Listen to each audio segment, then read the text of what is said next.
Hello and good morning, everybody. Welcome to the board review. It's Wednesday, April. Holy fuck, is it 16th? Today doesn't feel like a Wednesday, right?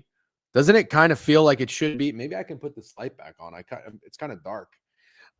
Doesn't it feel like it should be a Thursday? It doesn't really feel like a Wednesday. This is a long week.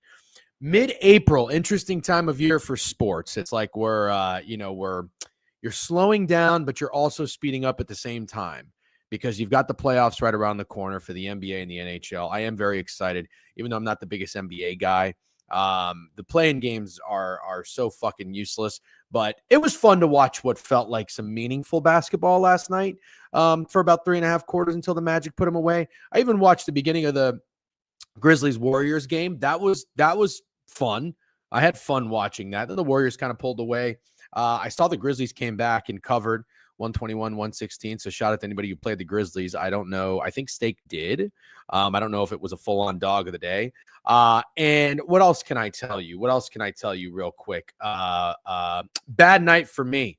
Probably, I would say, the worst night in baseball, not in terms of like wins and losses, but on my pitcher systems, my pitcher fades. I went against Logan Allen. I went against Tyler Mahle.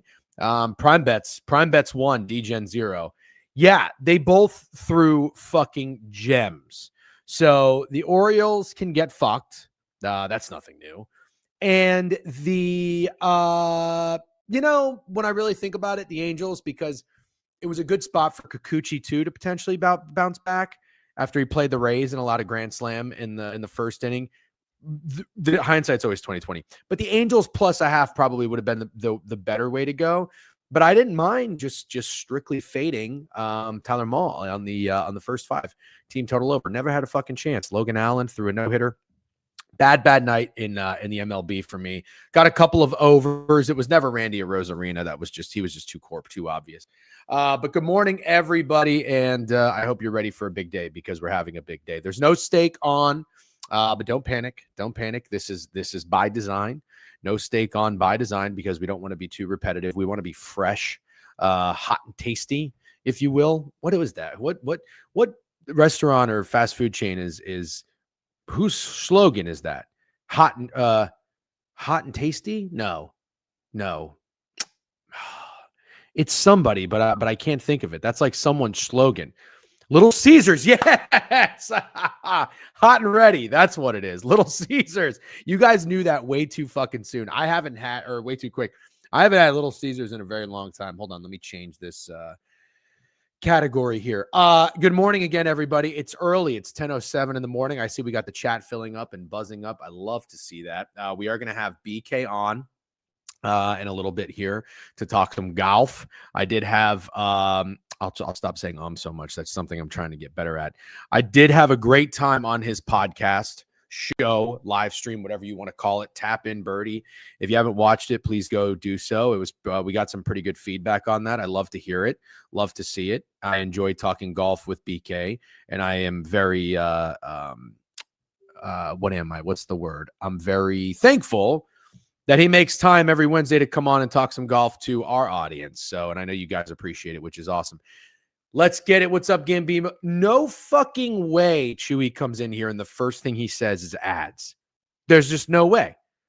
There's no way. Chewy, when I browse Twitch, because I'm a curious individual, and Twitch is still so fascinating to me.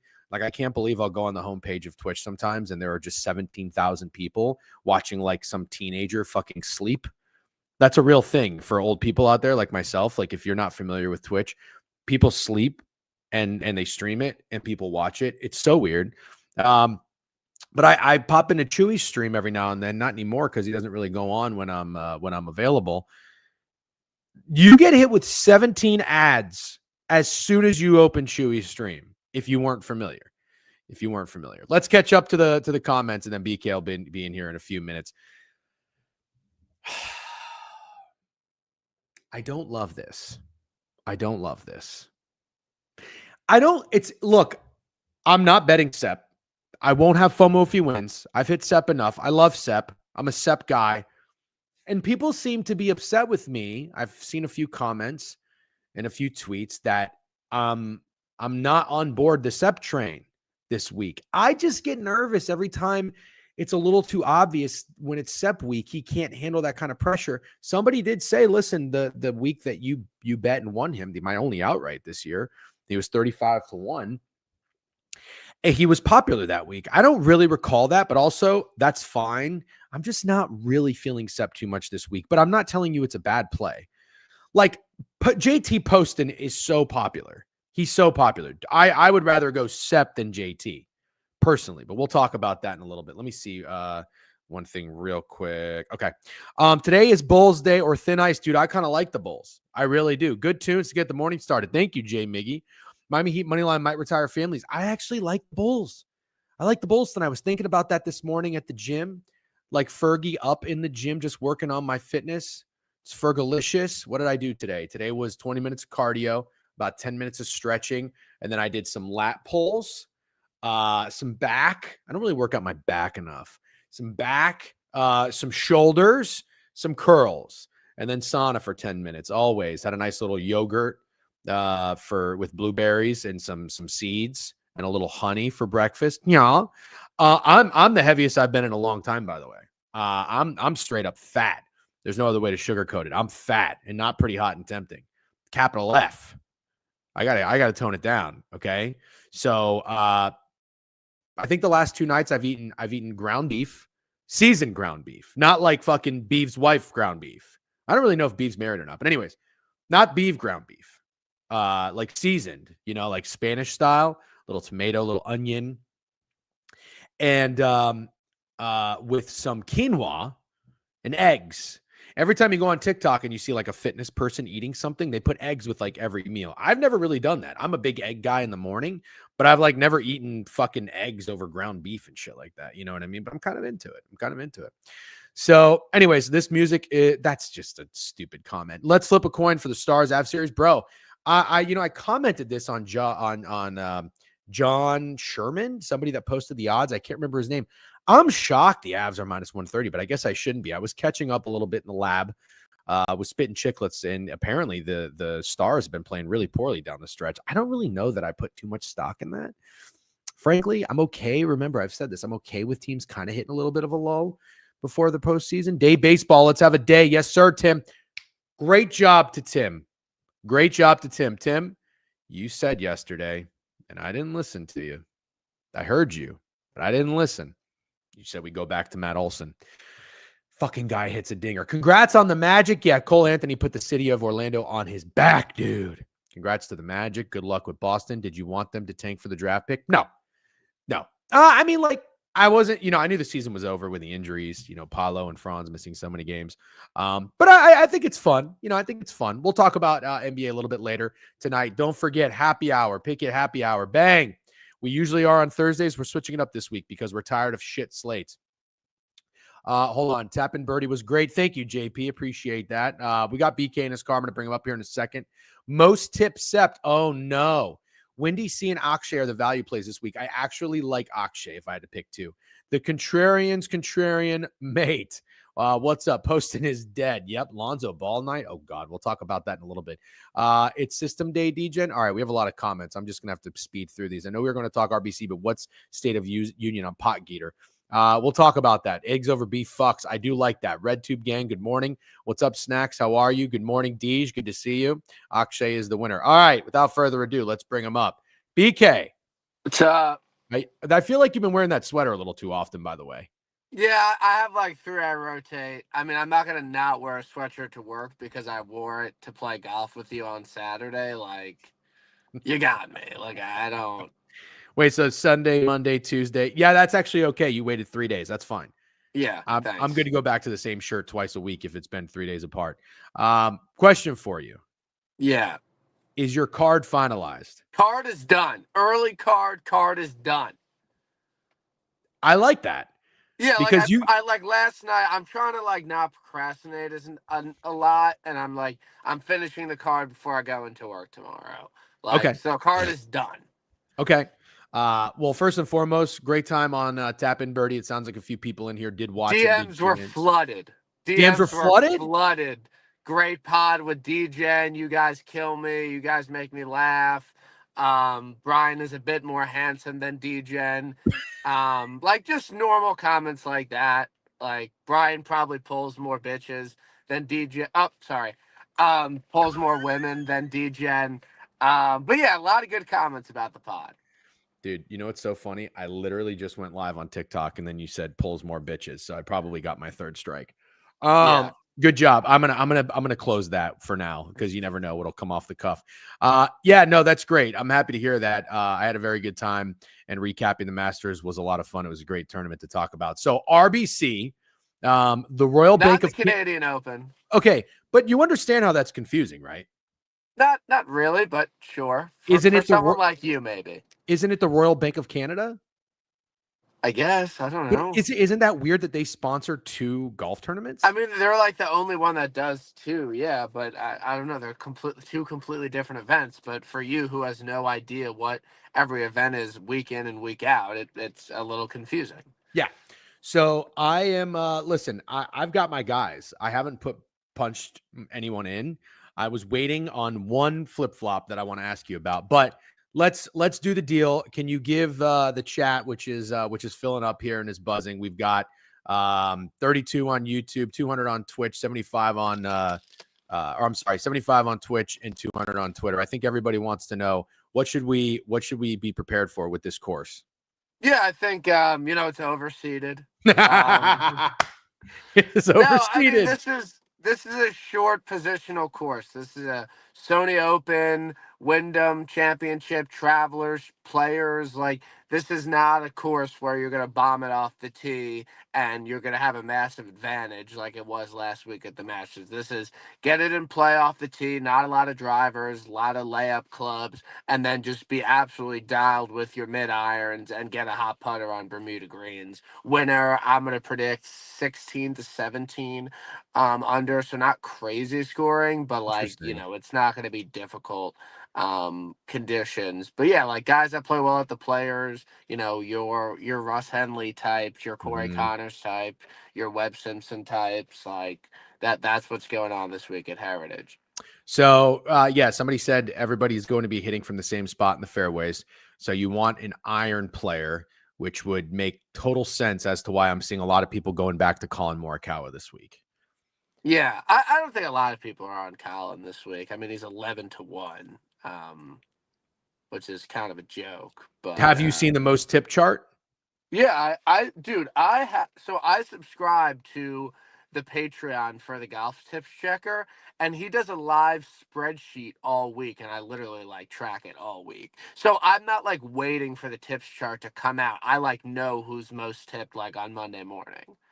That's you're the insider that I want on this show. Yeah. I think I'm only going to have you on here for free for so long. If you're starting to fucking track who's most tipped, this is incredible stuff.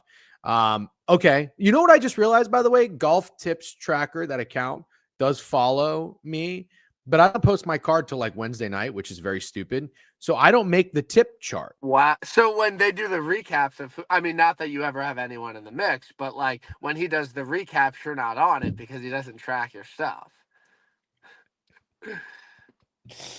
Yeah. Yes. Should I start posting my card earlier? I mean, yeah. Do you think No, would I be considered on the he tip? follows you. Yeah, just tag him in it. Or I'll DM him Oh, and be like, yo, tips checker, get my guy on.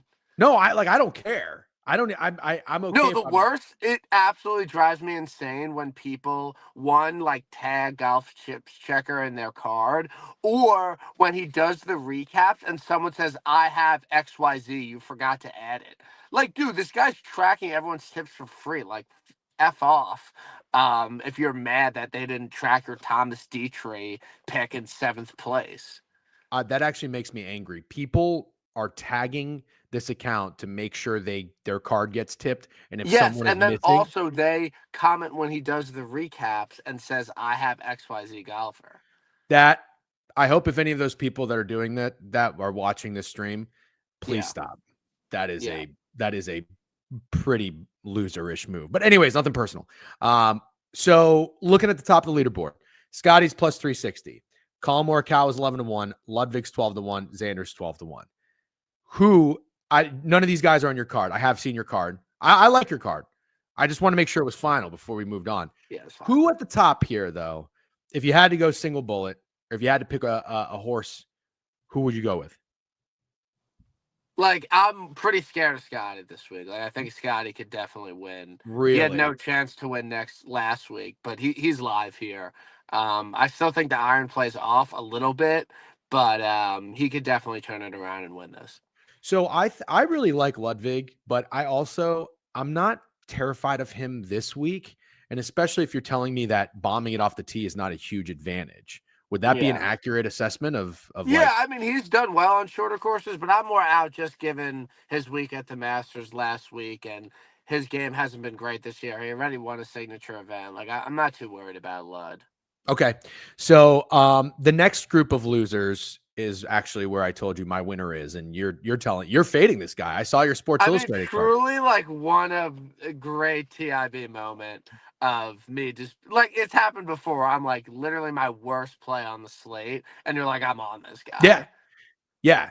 And you know, I almost wish I would have told you that first, and to see your reaction would have been amazing. But here's the next group. Cantlay is 18-1, which is, I'm not going to say it's bizarre, but he hasn't been good, but I understand he can fuck at this course. So that number's probably moved. I don't know what he opened, but I would imagine you could get him at 20. Okay. JT, I see people going back to JT at 20-1. Corey Connors 22-1. Russell Henley 25-1. Corey Connors is my winner. He's my winner. And the reason that you're saying he's not going to win this event, I just vehemently disagree with. Yeah, I mean, I could be wrong. I could be wrong about Corey Connors. Okay, that's all right. But I truly believe that a guy that is a known loser on the PGA Tour, that is a top 10 machine but never wins. He wins at the Slapdick Valero Texas Open. After having one of the best weeks of his life at a major, he's not going to turn around and win the next week. It's an emotional letdown spot. And if this was happening in the NBA or MLB, you would be fading. But for whatever reason, you want to bet Slapdick Corey Connors at 22-1 this week. And that's fine. But he's not going to win. So the one thing I want to talk about for a second, then we'll keep running through the board. I feel like the people's approach going into this event is you either want to take guys who weren't good at Augusta to bounce back and play well at this event, and also, or fade guys that played really well, expecting them not to follow that up at this event. I feel like I'm going to zag when everyone is zigging. Does that make sense? I don't know. I don't think people are fading people that played well, but I think people that were deep in contention at Augusta and then those final five groups have a disadvantage this week. Avoiding. Okay, I wouldn't say fading.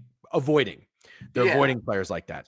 I'm okay playing with some of these players or going to some of these guys, but I am going to take someone who missed the cut. We'll talk about that in a second because we might be collabing. Shane Lowry is a fucking loser. Sorry. He's 28-1. He's not winning. I don't care what you tell me. I'm with you. Okay. Victor Hovland. You're going to be on Victor Hovland, or you're not on Victor Hovland? I'm not on Victor Hovland, but I'm interested. If he plays well, I'll Vic lap. Okay. I like Hovland. Hovland's going to be on my card. Connors and Hovland. Okay, sick. Tommy Fleetwood. I'm so against anything related to Tommy Fleetwood winning a golf tournament. When is the last time Tommy Fleetwood won? He won I'm pretty sure his last win. Yeah, he won in Dubai last winter. And then before that, he won the Ned Bank in Africa. Oh my God, dude. And the event he won in Dubai was limited field pro-am. Okay, hold on. Remember how you asked me on TIB if I would bet Rory over 1.5 majors for the next 2 years? Yeah. If I could bet on Tommy Fleetwood under half a PGA Tour win for the next 5 years, what do you think that line would be? Because I would take it. I mean, the over would have to be juiced. Yeah, I could get it at plus money. Yeah. So Tommy Fleetwood, absolutely. I think he'll win one. Yeah, you're a nice guy, and he's a nice guy, so you want him to win. Things will even out. Yeah, but no. Tommy Fleetwood last win was Dubai Invite January 2024. Thank I you. mean, I don't even. How good am I? I mean, You're how good. fucking good am I? You're good. You're good. I've never not said you're good. Couple of guys here. Jason Day, Jordan Spieth, Aaron Rye.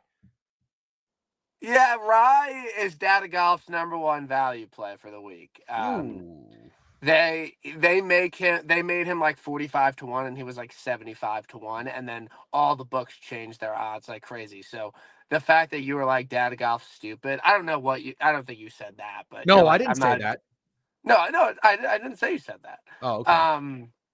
But that's just interesting how it works. How like all the books were completely off for Data Golf on Aaron Rye's odds, and then they all changed him because of Data Golf. So yeah, Aaron Rye, yeah, I like the play. I mean, like 75-1, best bet in the world. 45, I wouldn't bet with your money.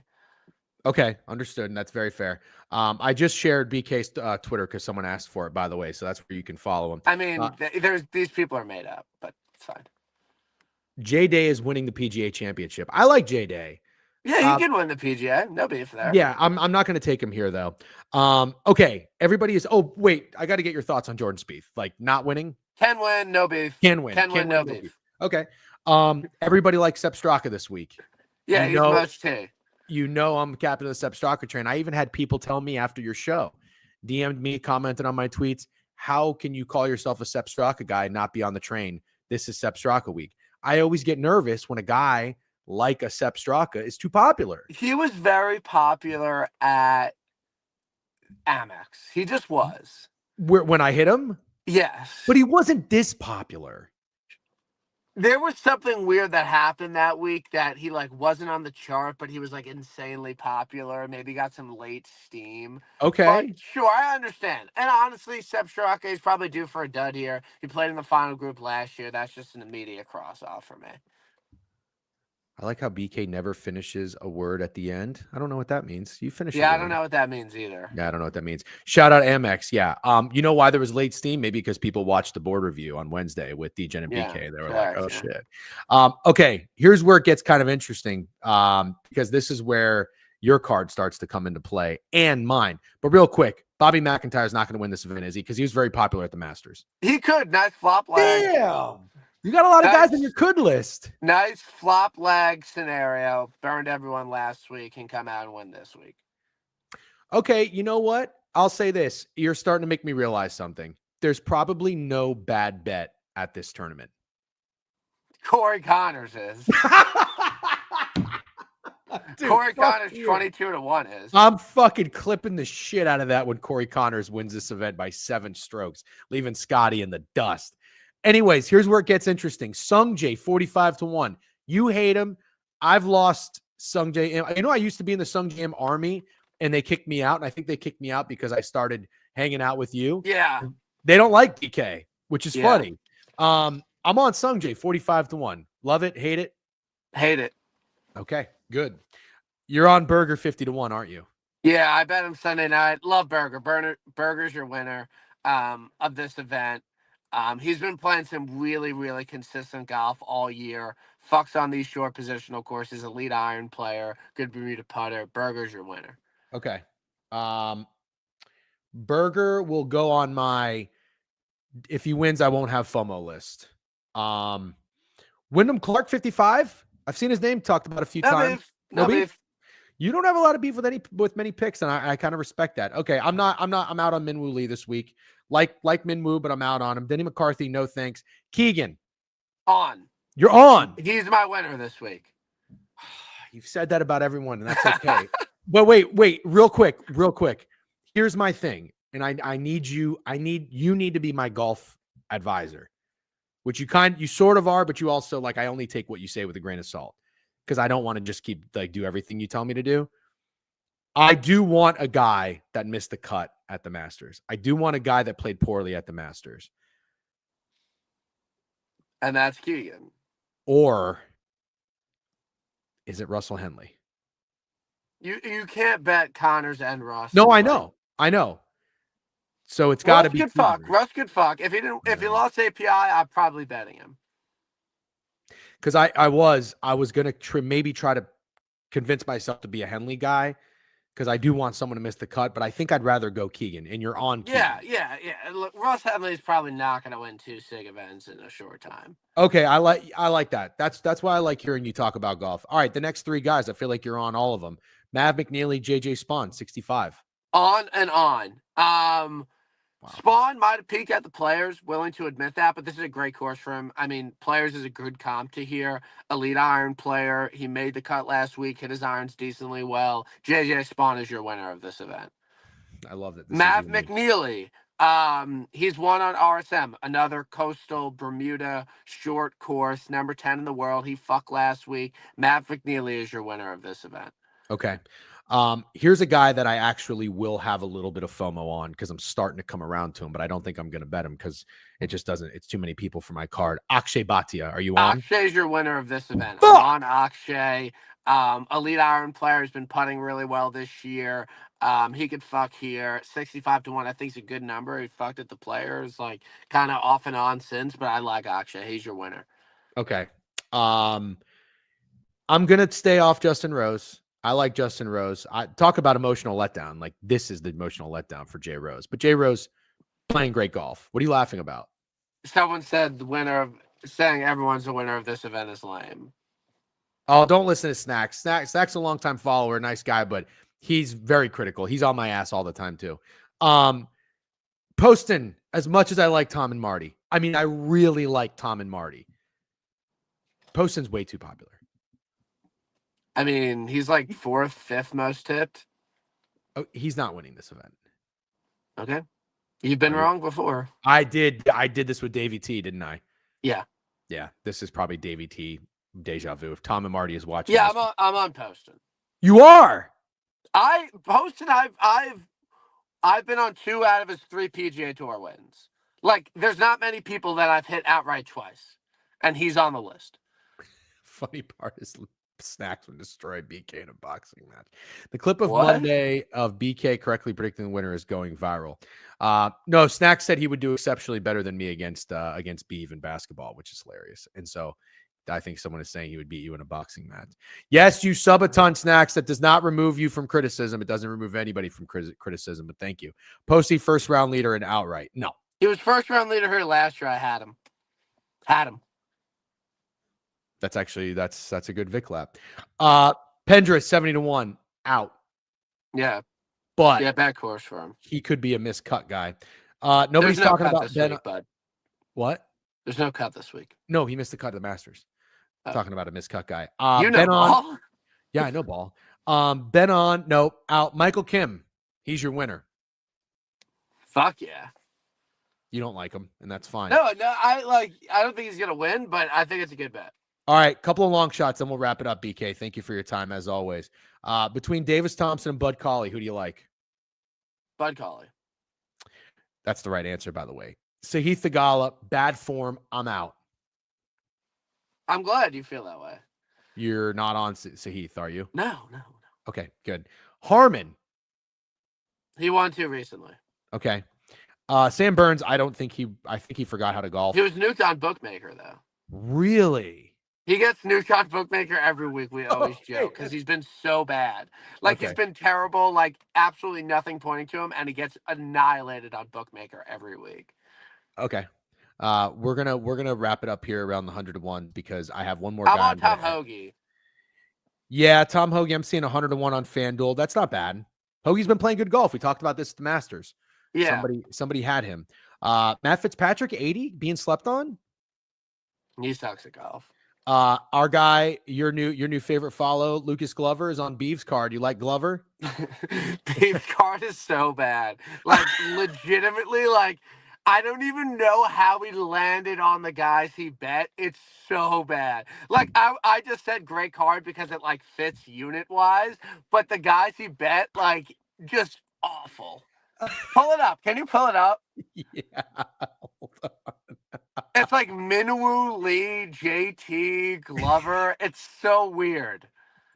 All right. JT 20, Fleetwood 30, not winning. Minwoo 50, Glover 75, Homa 80. Like weirdest card I've ever seen in my. If I were to other than JT, if I were to bet a bunch of guys that we're not going to win, I might land on those picks. Okay. All right. Tony Finau 90-1. What's up with Finau? Why is Finau getting zero respect at this golf course? I do know that he has a lot of legal issues, and that he owes a lot of people a lot of money. Like for gambling? No, early in his career, people staked him with his dad, and then they severed all contracts, and then Finau hasn't paid anybody a cent, and he's in a lot of legal kind of issues. No, I didn't hear that at all. Yeah. Okay, you're on Hoagie 100. Willie Z, I'm staying away until he figures it out. Harris English 90. I'm going to be on home at 90-1, and that's going to wrap up my card. So Max Homa's not winning, but cool story if he did. I would have your card? I'm going to tell you right now, but the last thing I want to ask you, BK, the last thing, and then we're done. In the 110, 120 range, Greiserman, Woodland, Bridgman, Yags. Anyone you like from that group? Out on all. All right, here's my card. RBC, Heritage, not Canadian Open. Connors, 22. Worst bet on the board. Give it to me. Hovland, 30. Sungjae, 45. Keegan, 75. Michael Kim, your winner, 75. Homa, 90. Can I do that?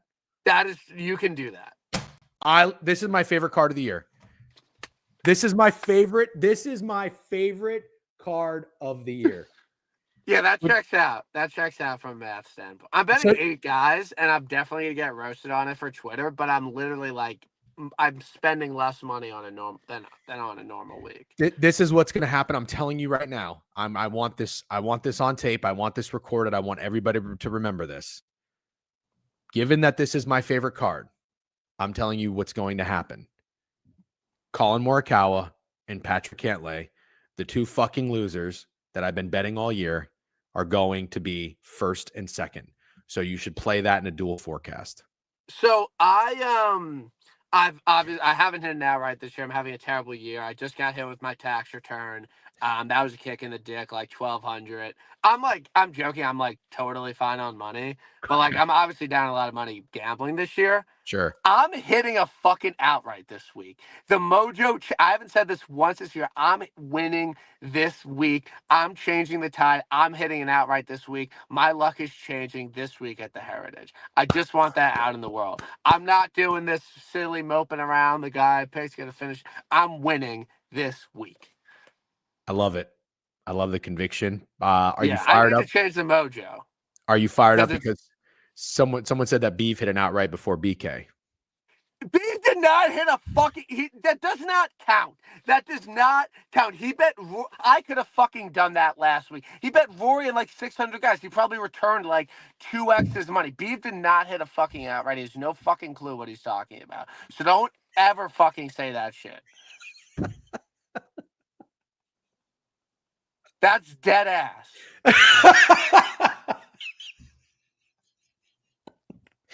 Nothing cracks me up than when mid-20-year-old dudes in Long Island say dead ass.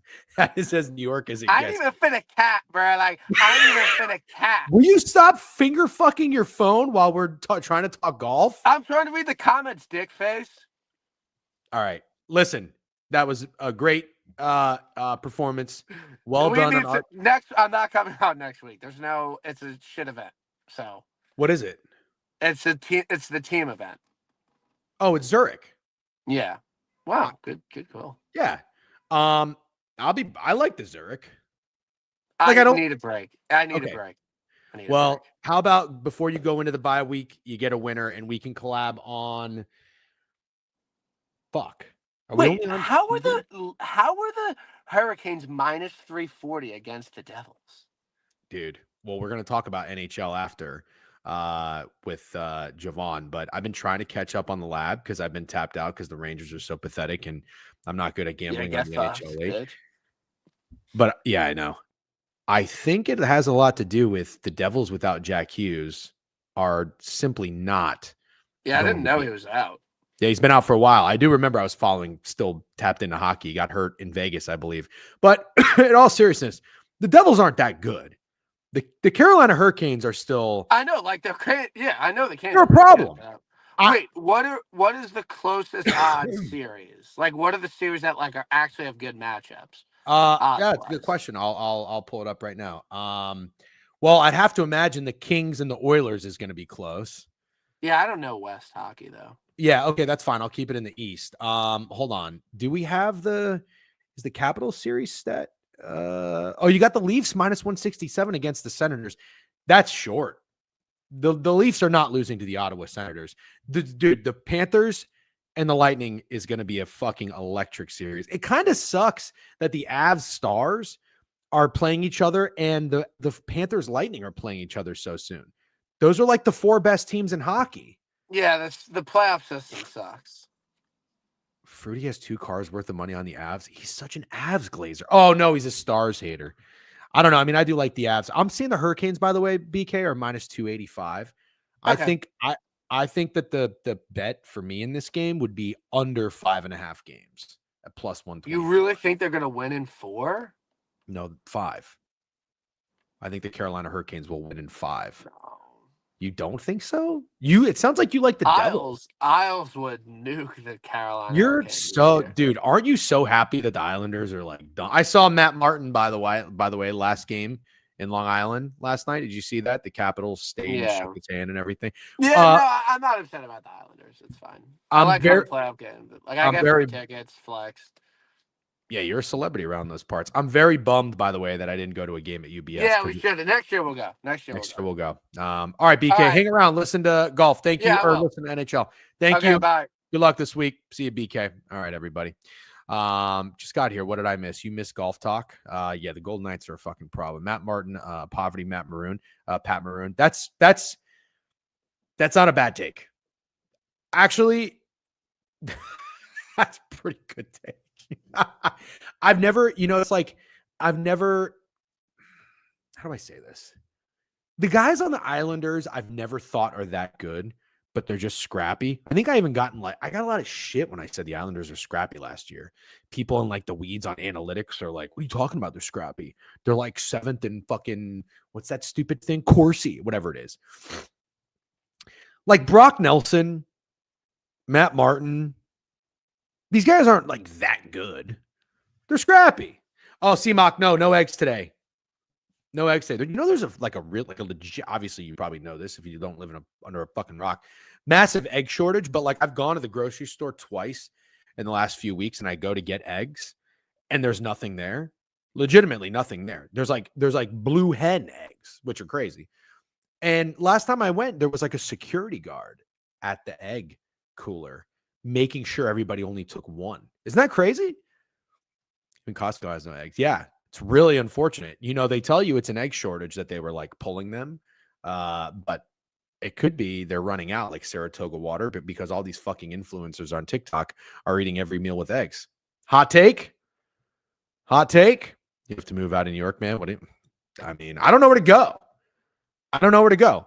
Where's like, I really am like, I've been in a love and hate relationship with New York for a long time, but like, where is a good place to move with just like average, ordinary people? Give me a city. Really? Dallas? Oh, Chicago's too fucking cold, man. Chicago's like my favorite city. I didn't even know Kansas City was in Missouri. I thought it was in Kansas. Traverse City. I don't even know what that is. Savannah. Yeah. Savannah's on my list. I have my concern about Savannah is I think I would get sick of it soon, quick. Frederick, Maryland. Interesting. Charleston, South Carolina. Maybe. Salt Lake. Nice airport. I love Philly. I'm actually probably going to go to Philly here in a couple weeks for a quick trip. Maryland, I have 30 plus chickens, fresh eggs, and sell them $6 a car. It's fucking awesome. Eggs aren't high to me on Easter Sunday. Very funny. I didn't love Halifax, but I did like Nova Scotia. Come to KC. I don't know. I just don't even know where it is. Anywhere in the Midwest. Yeah. Holland, Hudson. I don't even know what that is. Denver. I like Denver. I don't know. Like the people of Denver were a little interesting to me. Like they weren't bad. They were nice people, but like beer elitists. Beer elitist. Too much. It's both, but Casey, Missouri is everything. What's up? Proper Patch. How you doing? Montreal. Love Montreal. It's both in Missouri and Kansas. That's right. Allentown. Interesting. W Savannah. Yep. Wilmington is a good one. I went there for a wedding once. Nice little town. I like Raleigh. We've stopped in Raleigh a few times when we drive down from New York to Florida. New Orleans. I don't know if I could live in New Orleans, but I love visiting New Orleans. Quad City DJs. You know we bump in the train. Is that what that is? Quad Cities? Is that what that's from? Quad City DJ. So if you want to ride, I've heard that this is a must do for a bachelor party, by the way. Must do for a golf trip. Henderson or Las Vegas. I don't know that I could live in Las Vegas. Yeah. Not like I like St. Pete a lot, although it's way too it's so expensive now. It's like you're really buying at the top. Yeah. Come to Tampa. Yeah. Nashville, Tennessee. Yeah. This is good. You guys are good. You know, you'd love it. Yep. Grand Rapids, Michigan. Interesting. New York is a day trip away from the best cities in the East Coast. Yeah. You know, the East Coast is like, there's just not that many like great cities along the eastern shoreline. Like when you pass, you know, you got Boston's, I love Boston. I like Boston. I'm kind of over Newport. You've got Philly's fun. Philly's great. DC's cool. I don't know if I could live in DC. Yeah, everybody's into fucking politics. Is probably all they talk about. No thanks. After that, I don't know, like Richmond, Virginia. And then you get all the way down and you've got Charleston, you've got Savannah. That's kind of it, right? It's kind of it. DC's ass. Yeah. Philly is so gross. It is. It's dangerous. Downtown is weird, but downtown is weird in most places. You go to downtown Orlando, it's fucking weird. DC's a shithole. Yeah. Well, look, I mean, everywhere's got a shithole part to it. You know what I mean? But have you ever been to Dallas before? Yeah. I've actually been to Dallas before. I went to Jerry's World. It was like the last Notre Dame game I went to that wasn't that. Twizzy with a sub bang. Appreciate you. Morning. Yep, 28 months. Love that. Snacks gave Chew a sub bang. That was very nice. We're going to talk some day baseball, and then Jovan's going to get up in here and we're going to talk playoff hockey. I'm very much looking forward to it. Yeah, Dallas is growing rapidly. Charlotte, Greg, I've just always heard, I could be wrong, but I have heard the feedback on Charlotte is like, it's the place you go if you are married with kids and you want to live in the suburbs. And that's just never been me. It might be me soon. You know, I'm getting older. The New York City life is not really as much my thing. You know, it's like I used to probably go out 2 to 3 nights a week. And like, that's what you live here for. But you get now. I have fucking 2 martinis. I'm banged up for 2 days, you know. But Charlotte, I've just always heard is like, yeah, maybe it's a great place for like kids in the suburbs. I'm just not really that guy, obviously. But maybe I will be. You know, you never know. I don't even know. Maybe I'm too old to have kids, but probably try here in a year or two if it can work out. We'll see. I can't do Austin. Like Austin, yeah, Austin's weird. Keep Austin weird. Whatever. I like Austin. I don't love Austin. That's how I feel. I don't know if that's a fair take, but what I'm getting at is I think I would like parts of Texas. You know, like I feel like Texas just has some like, I don't know, a good blend of people because you've got, I do like diversity. I like diverse cities. But it's got so many people that have moved from all over the country, so it's got maybe like that aspect of it, but also maybe just like some good, wholesome people, The rest is moose. What do you hate about New York? I'm really not that into the people. I'm not that into the people that are moving to New York and that are flooding to New York. It's just, they say like New York is an adult playground for rich people. They've said that for a long time. It has become a playground for rich kids. And it's just not my style. It's just not really my thing. And that's okay. Me and my buddy, we talk about it. Like, if you're a Nepo baby, I'm not going to write you off. You know what I mean? But it's just not really my thing. It's not my thing anymore. There's no grit. I need a little grit. I need a little grime. DJing belongs in Nova Scotia. Yeah, maybe. Vegas is the adult playground. I'm in San Antonio and it's hell to travel. I can see that, but you got a great airport with good text mess. It's always a playground for rich kids. Yeah, I just don't remember it really that way. I moved here in 2013. I don't remember it that way as much. But what are you going to do? I'll tell you, I'm just kind of over like so many people. I really never mind. It never used to bother me. I'm a people person, but like I think as you start to get older, you start to kind of I don't know if it's the quality of people in society that are kind of fading a little bit, or I'm just getting older and I'm just over it. It's one or the other, right? Or maybe it's a little bit of both.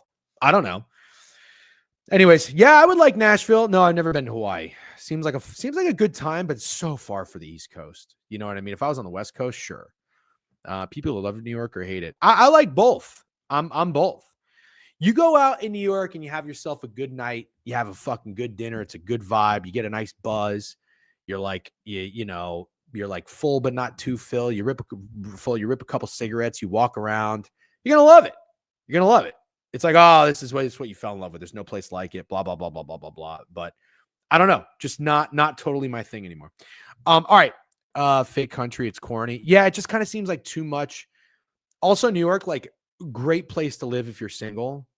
Not the best place to live if you're married and in your late 30s, in my opinion. Unless you're like crazy rich. But Nashville kind of feels the same way to me. Like awesome if you're single. Fun place to visit.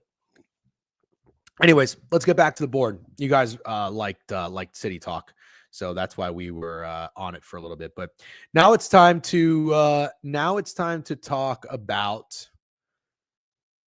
Let me see if I can pull it up. Now it's time to talk about a little day baseball. We're gonna save a good portion of baseball for when Steak and I are doing happy hour today. And we will be discussing the night slate and basketball. And Greg will be joining us a little bit later. We got a great slate today. It's kind of why we moved it up from Thursday. Thursday, it was it's a little bit better. Thursday was a little bit better of a slate for baseball. A couple of day games, but you had 1, 2, 3, 4, 5. Tonight we're gonna have 10 baseball games to talk about. We're gonna have some basketball games to talk about. And I believe there's still. Yeah, the NHL season is still kicking, man. I hate to tell you this. The NHL it's just too long. The NHL season is too long because you still get 8 teams from each conference making the playoffs. NBA, you got 82 games. Did you see PFT's tweet, by the way? I thought PFT had a great tweet. PFT's kind of fallen off a little bit for me, but I still think he's brilliant. I mean, this was a great tweet. Let me see where it was. I'd like to see the play-in tournament expanded to every team in the conference and maybe have it be like 82 games long. Can't get enough of it. Isn't it kind of crazy that the Magic and the Hawks, who are in the same division and the Magic won the division, are playing in a play-in game? Isn't that kind of crazy? Like, what are we doing? What's the fucking point of winning your division? Like, I get it. I think it's a good rule that they don't let that matter as much. But also, I don't know, man. They just can't figure it out. Shorten the season. NHL should shorten the season. NBA should shorten the season. 70 games. 70 games. Just do it. I know you trim 12 games. If you're an owner, you're losing out on revenue. I understand that, but the games will be more meaningful. Maybe the ticket prices are going to be a little bit more. I'm not saying that's great for fans who are going, but also, I mean, come on. How many games are you guys actually going to a year?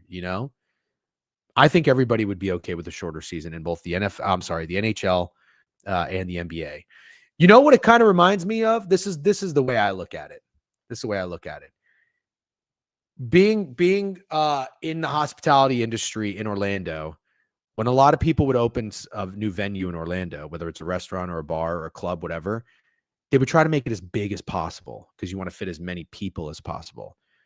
But most of them would kind of fail. They wouldn't really be that popular. Plus, there's like 95 bars and restaurants, already enough of them. Exclusivity is a good thing. The smaller the place is. Like, if you ever go to a restaurant, you know what I love? I love when their menu is like one piece of paper. And they've got like 3 appetizers, like 5 entrees, and 2 options for dessert. Don't you love that? And nothing against the Cheesecake Factory. Like, I love to go and get a freaking 100-page book like once in a blue moon. You out of your mind, old man? What are you talking about? NHL is fine in my opinion. NBA needs to shorten. Yeah, like, I just don't understand that, though. They're both 82 games. How are they fine? Yes, great take. Small menu rules. Yeah, it's kind of what I'm saying. Like, less is more. In a lot of ways, less is more. I think sports would be the same way. Do you guys really want another NFL game? You really want that? I agree, Twizzy. Twizzy knows puck. Twizzy knows puck. And the same thing with college football. Listen, I think the playoff is awesome. What do we need conference championships for? End it. End it. Also, listen, when COVID hit and college football teams played, what did they do? They played 10 games and they played everyone in their conference. That was awesome. Do you really need Florida State to play Buffalo? Do you really need Ole Miss to play Northern Illinois? No. Nobody needs that. Come on. You know? We don't need a conference championship. Agreed now with CFP. No need for champ. Thank you, Joseph Purpura. Did I say that right? I haven't seen your name before. Welcome to the stream. And make sure, guys, if you're in YouTube, make sure you subscribe to the YouTube page. By the way, Steak and I did put out another draft preview. I don't really think that's kind of my bad. I didn't really do a very good job with prep. It was kind of a crazy day for me yesterday, and I went into it like really no prep. The one we did before I thought was a little bit cleaner. But thank you, Squilliam Johnson. I think you commented on the video, and you actually said it was pretty good and you enjoyed it. But we are big draft guys. This is not the best draft. It's an ugly draft. It's not my favorite draft. Steak is still going. It's in Milwaukee. I'm trying to go, but I think what's more realistic is that I'll probably meet him in Chicago. They're going to drive from Milwaukee to Chicago, and I think we're going to go to Sunday Night Baseball. I think that'll be fun. I would love to go back to Wrigley. Love. The first time I ever went to Wrigley, Chicago was the first city I ever went to when I was like 15. My dad and I and some of his friends, we would always go to a Notre Dame game, stay in Chicago, drive up Notre Dame, come back. We'd stay there for like 2 nights. We would all share like one hotel room. Don't ask us why. We're not rolling in dough, but he had some money at one point. But we would hang out, and there would always be like Cardinals fans. It would be Cubs and Cardinals, and the buzz in the city was amazing. I love Chicago. I fell in love with Chicago. And I remember finally after a few years, we're like, guys, we need to try to figure out how we can get to a Cubs game too. You know what I mean? And so we went when Jeff Samardzija was pitching. How cool is that? Went to a Cubs game. I remember being in Wrigleyville, and I was like, holy shit, this is so cool. I could be like a bar back at one of these bars in Wrigleyville, probably for, I'd say the rest of my life. It would probably get old. Don't get me wrong. But like, it's like the happiest place on earth for a diehard sports fan, and I'm not even a Cubs guy or a White Sox guy. Love Chicago. So I'll probably go to Chicago. I don't know that I'm going to go to Milwaukee. This is probably a bad take. And I told Steak this, like, I'm curious to hear your opinion. And then I promise we'll talk someday baseball, but don't fret. Happy hour tonight on the Pickett YouTube channel. Do not forget. Happy hour tonight, 4:30 to 6. I don't know what I'm drinking. I do have to get in my bag. I'm going to make something tonight. I don't know what I'm going to have. Anyways, do you think this is a bad take? I think most would say it is a bad take. I am actually, as much of a draft fan I am, and I really want to go to Milwaukee, I don't really have much of an interest to go to Milwaukee for the NFL draft, to drive to Lambeau and not see a football game. Not really. Like to Detroit last year, I'm in. I would have even gone to Kansas City. I don't know what was going on at that time, but I couldn't make it. But I don't know. Greg is there, baby. He's there at 5:00. That's a TV event, in my opinion. A fair take. Okay. Thank you. If I'm going to Lambeau Field, like I want to see the Packers play somebody. I don't know that I want to go sit in Lambeau Field and watch like, Mikael Williams go on the stage and get drafted by the Panthers. Wrigley, bleachers, best place on earth as a Cub fan, W's. Green Bay is a great time, really? So you think Milwaukee/Green Bay will be a very good time for the draft? Maybe it's a bad take. Yeah, good point, but Green Bay is still a damn good time. Really? Maybe I'm messed up then. By the way, if you are on Twitch, I'm going to share the Pickett YouTube channel. There it is. Bang. Do me a favor. Go to it. Subscribe to it. You'll get the notification when we're live. All right. Anybody in here? Good morning, PJ. What's up? Not Brady. Make sure you're following. Make sure you're liking. We are on live on Twitch and YouTube. I'd spend more time in Green Bay than really. See, this is fascinating to me. This is fascinating. I did not know this. I don't know ball, apparently. All right, let's talk some day games in baseball, and then we'll talk some puck when Jovan gets on. Thank you guys for hanging out. We love doing this. We got 4 games today. Bad reads. Kind of agree. Hungover City Bike Stream 1 and after happy hour. Chiote, I know you want it. I know you need it. As soon as the weather gets nicer, it's coming. All right. I need you to just be paciente. All right. That means patient in Spanish. Okay. Atlanta and the Blue Jays. Bassett and Strider, I believe. What's up, KC Cattle? Thanks for liking the live. Make sure you follow the page. Chris Ray says Orioles money line. Oof, maybe. We'll talk about it. Talk to me about the Braves and the Blue Jays today, because I have some thoughts about this game. I actually even tweeted them. If you follow me on Twitter, obviously you probably do. You saw what I said last night in Pickett, by the way. Not my best. You can see my calendar up here. Down 3 units. Good. We don't like that. Love the calendar view on Pickett. Download Pickett. Use our promo code DGen for $3 off whenever you do. But here's the thing. You got the Braves and the Blue Jays with Bassett. Look at this. Look at all the money on the under. See, this is what I'm saying. I think everybody is going to want this under. And now I'm not here to tell you that square bets aren't going to hit. I'm simply not here to tell you that. All I'm saying is sometimes I like to take a contrarian total. That is where that's my bread and butter in MLB, are totals. I do find success with totals more so than anything else, certainly more than player props. Shout out Randy Arozarena home run. But would you or would you not say that Strider coming back, both games have gone over in the series, and Bassett is 1-0 with a 0.9 ERA. What did he do? 36 years old. He just pitched against Boston. 5 hits, 1 run. Shutout against the Mets in New York. And then Baltimore at home. 106 pitches, 8 hits, 1 run. He's been awesome. You know? That's okay. That's your opinion. I'm not here to tell you they're not. You know we're Pickett guys. I'm not here to push you on them. You can take it however you want. What are we doing with Strider? Great question, Tyler. Styler gives... Ooh! Why do you like Kalenic? I don't even know. That's interesting. Love that Spanish lesson. Thank you. Nick Crusco, you are welcome. Michael Harris Gagger. Interesting. I don't know how I feel about Gagger. That's like, you know how like people don't like the word moist? You know? Like, Terang on Torres and Torres, 2 leg for hit. Interesting. Chris Ray's in TikTok says he's taking the Braves today. You're seeing 60% on the over on 2 different sources. Look, please, guys, everybody that's in here, please lend me your ears. I see you on Twitter. I see you on YouTube. I see you on Twitch. I will reference the splits, but I am not letting them dictate my wagers. I am not preaching them. They are not matter of fact. Take them with a grain of salt. I am only just referencing them because that data is available. If you don't trust it, that is fine. I'm not even here to tell you that I think it's 100%. Okay? I'm not pushing it. That's fine. This is totally fine. Not going to argue that. Save it, scanner.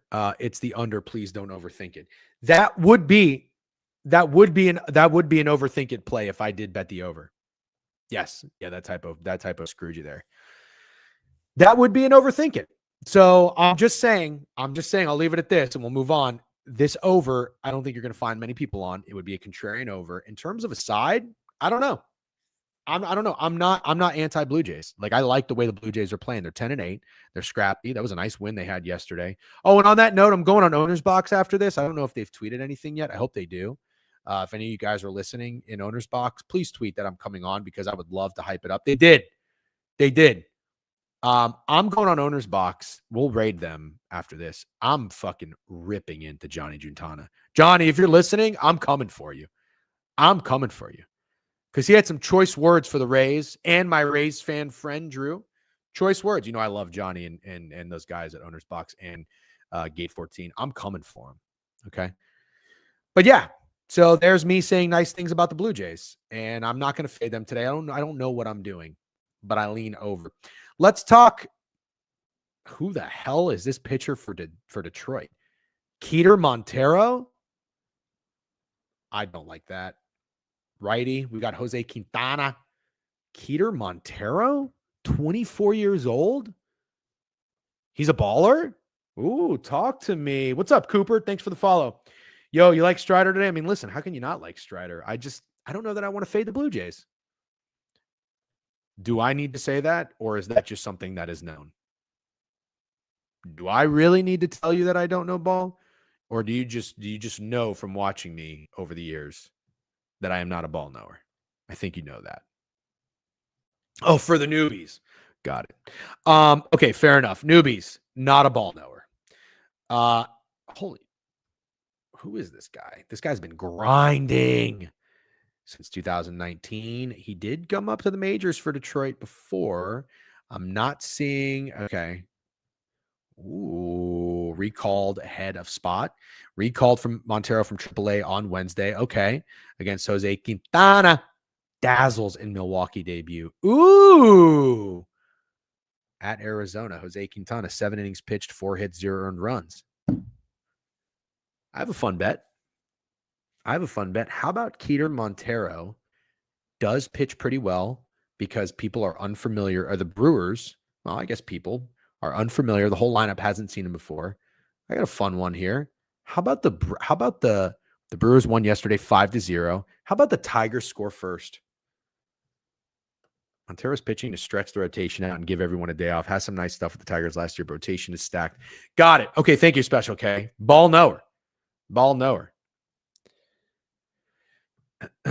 Montero no-hitter. Brewers guy getting lit up. Yeah. How about that? What do you guys think? I like the Tigers score first. Is that fun? I think that's fun. Does anybody have an opinion?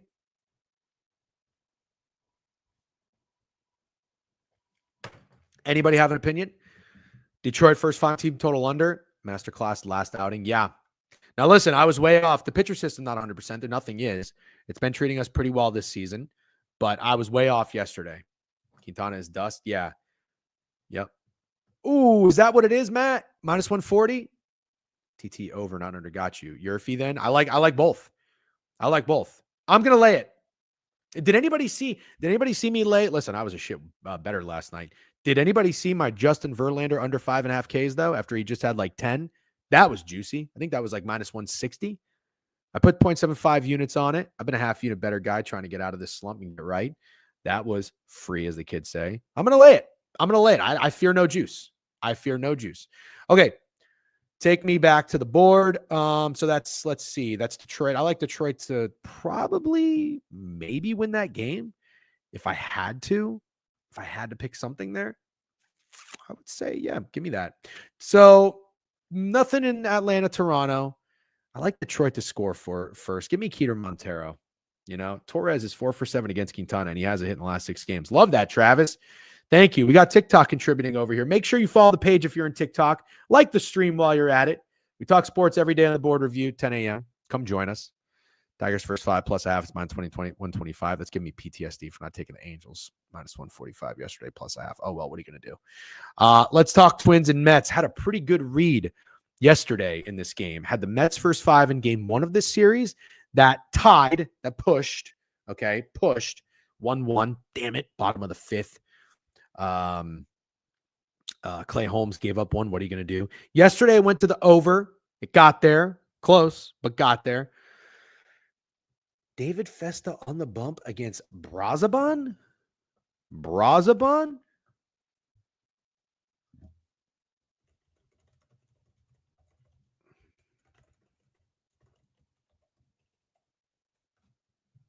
Would love to see what you guys know about this, if anything. Glaber been matching. Yep. What do we know about these pitchers? I mean, I love David Festa. I'm a David Festa guy. Oh, no.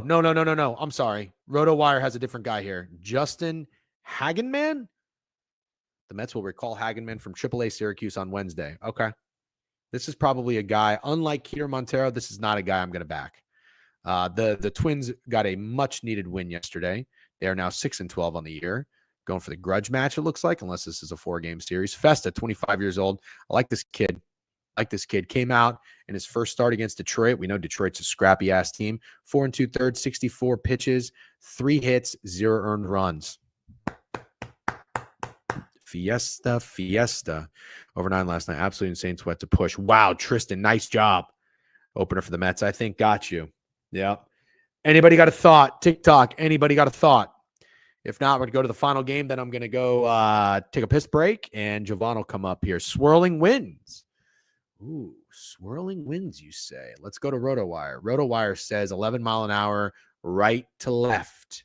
So that probably favors a right-handed hitter, right to left. Oh, did you fucking just see that? Right to left, right-handed hitter. Who's a good right-handed hitter? Byron Buxton. Byron Buxton. That's your guy today. Byron Buxton. What's Byron Buxton up to? Righty on righty, or we want a lefty on Hagenman. You know, what's Buxton up to? 31 years old. Oh, he went 2 for 4 last night. I say Buxton stays dialed. Buxton hits, runs, RBIs. Why not? Why can't I just lean into that? Why can't I just lean into that? Let's just take a guy who's hitting the baseball well. Swirling. Hagenman is an NJ kid who went to Penn State, so localish to Mets area. Crutch. Love those Nuggets. Thank you. Yep. Ron Ginsberg. What's up, brother? All right. So I'm gonna go some cheeky and probably very stupid plays for this 1 o'clock slate. Last one, and then we've got a 4 o'clock game later. Oh no, we can talk about the 4 o'clock game very quick. Ooh, Nick Pivetta and Boyd. Oh, shout out to the Cubs yesterday. Anybody who played the Cubs? I know Steak said he liked the Cubs. That was a very juicy line. Cloud ceiling 35,000 feet, whatever that means. I don't know what that means. My skunk is mad at me for wearing a Ricky Trailer Park Boys 420 jersey to the Cub games. Any thoughts? I don't even know what that means, T Snow, but thanks for sharing. Maybe somebody can answer that question for you. We have got, I don't want to fade David Festa personally. I think Festa might be a good pitcher. He might be like Andre Palante, care about swirling winds and not strokes gained on approach. I care about it. I just don't. Listen, it's easy to know what a swirling wind is. It's not that easy to know what strokes gained on approach is, Have you ever gone on Dana Golf? Confusing. Cardinals, you got Steven Matz going lefty against Ronel Blanco. Blanco had a nice bounce back start. Unfortunately, we played it. Steak and I played it the wrong way. We took his over pitching outs. He landed at 5 innings, 84 pitches, 5 hits, 2 earned runs. Gave up 1 homer against the Angels. Steven Matz, 33 years old, lefty, going against the Astros here. His last outing was not good. 2 1/3, 46 pitches against the Phillies, 5 hits, only 1 earned run. But he did get out there. He got pulled late. Oh, you know what? I don't understand something. This can't be right. Oh, is he a bullpen guy? What's up, Time of Jay? Golf talk can be very confusing. I'll admit it. Yeah, it's a it's a big thing to admit that. A lot of people try to act like they know everything. They don't. All right. Ron Ginsberg sent a goat. Ron, I don't even know what the hell that is, but it sounds cool. What's up, Jay Dumps? In Time of Jay, good to have the boys in here. Hopefully I see you guys in Chicago soon. All right, I'm going to run it back for you. Here's a quick recap. All right, please pay attention. Pull your head and your ears out of your ass because I only want to do this once. Strider, and Bassett. Very obvious under. I'm not going to get contrarian. I'm not going to overthink it. I'm going to listen to you guys. I would lean over. That would be my nasty play, would be the over. Detroit and Milwaukee. I'm going to back Montero to pitch well for a couple of innings, and I think Quintana gets hit early. Give me the Tigers to score first. Somebody said it's minus 140. I'll lay it. Unless a whale in here watching already took it, and that line moved up to minus 150. Probably. Would be the first time. Mets and Twins. I am a David Fiesta respecter. I'm not a Twins guy. All right? Not a Twins guy. I'm out on this guy pitching for the Mets. I'm out. Give me Brian Buxton. All right. But normally I would go with a righty pitcher. I would try to go Kevin Cash on this with a lefty hitter. I'm not going to do that. I'm not going to do that. I'm going to go with Byron Buxton. Right. So wins right to left. Wins right to left. Give me Byron Buxton. Okay. St. Louis and Houston. I don't really know what to do here. I don't know what to do here. Does anybody have a thought on this game? Pickett says this line is, let me pull it up. Fiesta. DJ, I got to hop out for a little bit. Can you please tweet when Jovan hops on for NHL? He's going to be on in a few minutes, just FYI. So just come back as soon as you can. Cardinals and Astros, basically a pick 'em. Total is 7.5 at ESPN Bet. Interesting. 8.5 at BetMGM. What have both games done in this series? Over, under. Oh, man. Wow. Hunter Brown and Fetty pitched well again. I don't know what to do. Because I'm not a Ronel Blanco hater. I like him. And he got right.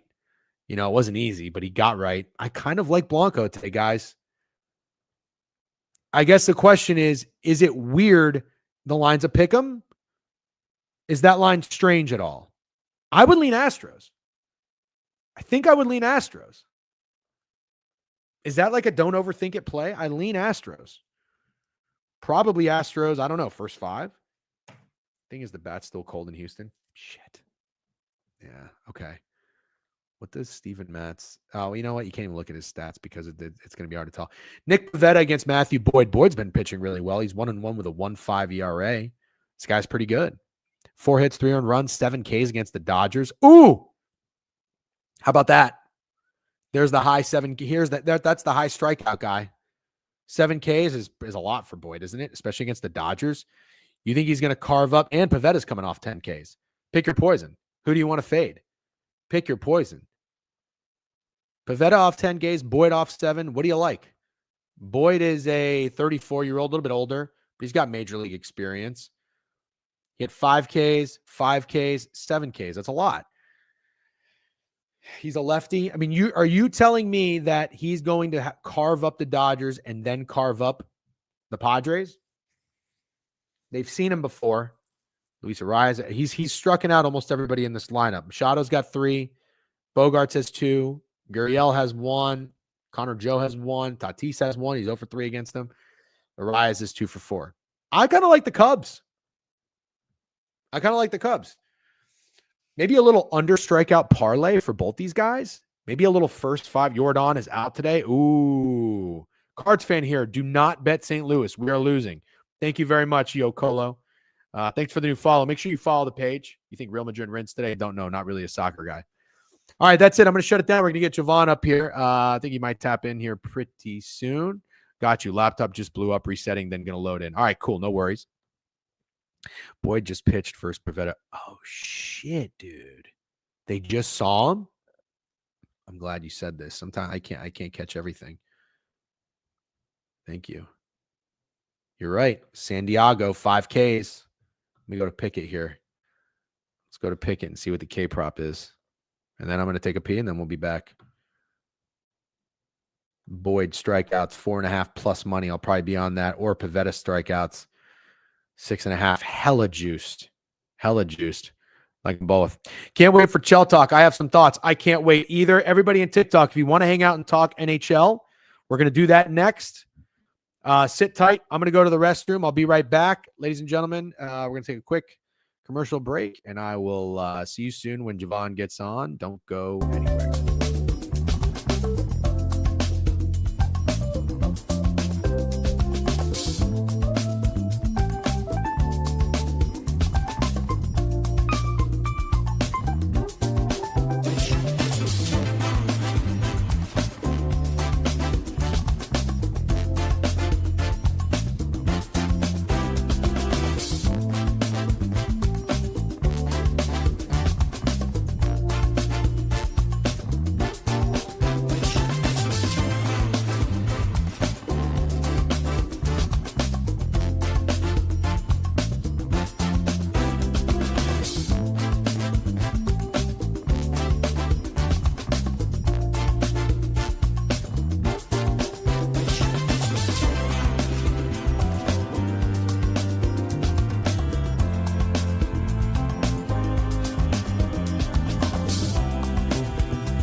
That makes me want to go to a jazz club. I actually might do that. That sounds like a fun Saturday night thing. All right, everybody, shift focus. That was MLB. That was golf. Now it's time to talk some puck. And what I'm going to do here is get up the NHL board. So I can probably reference a few teams. I'm going to get like to see what teams are doing. Let's go to NHL here. I'm going to take RotoWire down. Sorry, I'm just getting my tabs up or organized, I guess I should say, before we get into puck talk with Jovan. Okay. All right. I've got the series prices up. I've got the teams up, and let's lock and load. All right, Jovan, how we doing, man? Good morning. Great. How are you? Doing excellent. Thank you. I always like to look at the jerseys you have on behind you. I have the zoom in angle now, so I only see Tatis Jr. and DeGrom. Are these in your season long entries? Yeah. What do you need for? Wait, I already know. DeGrom under ERA, Yep. and Tatis, who's off to a really good start, over hits. Yeah. I also have a solid investment in MVP, so I'm hoping he keeps this up. What is he looking like right now? I haven't checked like the updated odds or anything, but I can tell you he's been fucking fantastic. Yeah, he's had to have moved, like, let's just say he opened for 50 to 1. He's got to be down to like 30, 20 to 1. Probably, yeah. Vonnie, Fade Bowl, take the over. Oh, there we go. Who that front picture, DJN? DJN, hope you have a good day. What's up, Pip Talk Sports? You just did a huge line. Let's go. Hello. W Start MVP. Last time I looked, it was plus 650. No way. Tatis down to plus 650. I mean, he wasn't like that juicy to begin with. Oh, okay. Well, I guess that's fair. All right. So, Jovan, before we talk NHL playoffs, I am curious, how have you been pretty tapped into the last, I guess, the final stretch of the NHL season? Or have you taken your foot off the gas a little bit and focused more on, obviously we had March Madness and baseball season coming up? No, I've been pretty tapped in. Definitely taking the foot off the gas in terms of actually betting like the last week or so, because a lot of the motivations are odd. It's weird to bet some of these teams, but I've definitely been keeping pretty solid tabs on a lot of them because I want to see, just like you, how they're playing going into the playoffs. Yeah. Yeah, that's I mean, look, it's important, but just my personal opinion always, I don't want a team that's like playing too hot and peaking too soon. But at the same time, you got to be a little concerned. Like, from what I've gathered and just trying to catch up on things, there are some teams that are not playing very well down the stretch. I believe the Washington Capitals and the Dallas Stars. So we'll talk about that when we talk about some series prices. Before we get into it, do you have anything punched in yet? Yes, and it's not a fan play, but I was going to do this since last year when I did the exact opposite, but the Lightning to beat the Panthers in the series. Well, fucking A. Let's just start there. So let's go to the East and let's talk about the Lightning and Panthers. According to FanDuel, the Panthers are minus 120, short minus 120 against the Tampa Bay Lightning. It is very unfortunate. I was talking about this with my buddy who is a Panthers fan. It's very unfortunate that the NHL playoff seeding is the way it is, because you've got 4 of the best teams playing each other in the first round, which kind of sucks. The Lightning and the Panthers, and the Avs and Stars. So it kind of sucks that they have to be one of those, 2 of those teams got to be knocked out in the first round. This series, the Battle of Florida, you are a fan, but there's no bias. You are going to take the Lightning to beat the Panthers. And how do you see this series play out? Well, for starters, like last year, I was really big on, like, I was excited to watch the Lightning until it ended up being that they drew the Panthers, because last year they were so top heavy to the point where the Panthers are the worst possible matchup out of the entirety of the playoffs. You can go to the West too. So they got destroyed in that series. So like that was the wake up call to say, all right, Stamkos is gone because we're way too top heavy. We got to get somebody like Gensel in there. We got to overall build our team to be deeper. So like this entire season and entire offseason for that matter as well was beat to build the Panthers, because that was the big hurdle they needed to get over. And they reconstructed their team after just how much they got smacked around in that series physically. So coming into this, like they've been playing better down the stretch too. Like there's a noticeable shift defensively in what they've been able to do, which I think is great, because even though they've been really good throughout the season, at times they've had their bad stretches too, and they've like gone on the road for a while. But defensively, there are some inconsistencies down the stretch. I mean, there really hasn't been all that much that looks concerning, which I think is great. Like everybody in the back is playing really, really well. Vasky's standing on his head at times too. So I think this is a get back series for the Bolts. Damn. I can't say I disagree with anything that you just said, and I'm kind of just stopping myself in my tracks, because going into, I don't have a cup winner. This is probably the first season I didn't have a cup winner going into the year.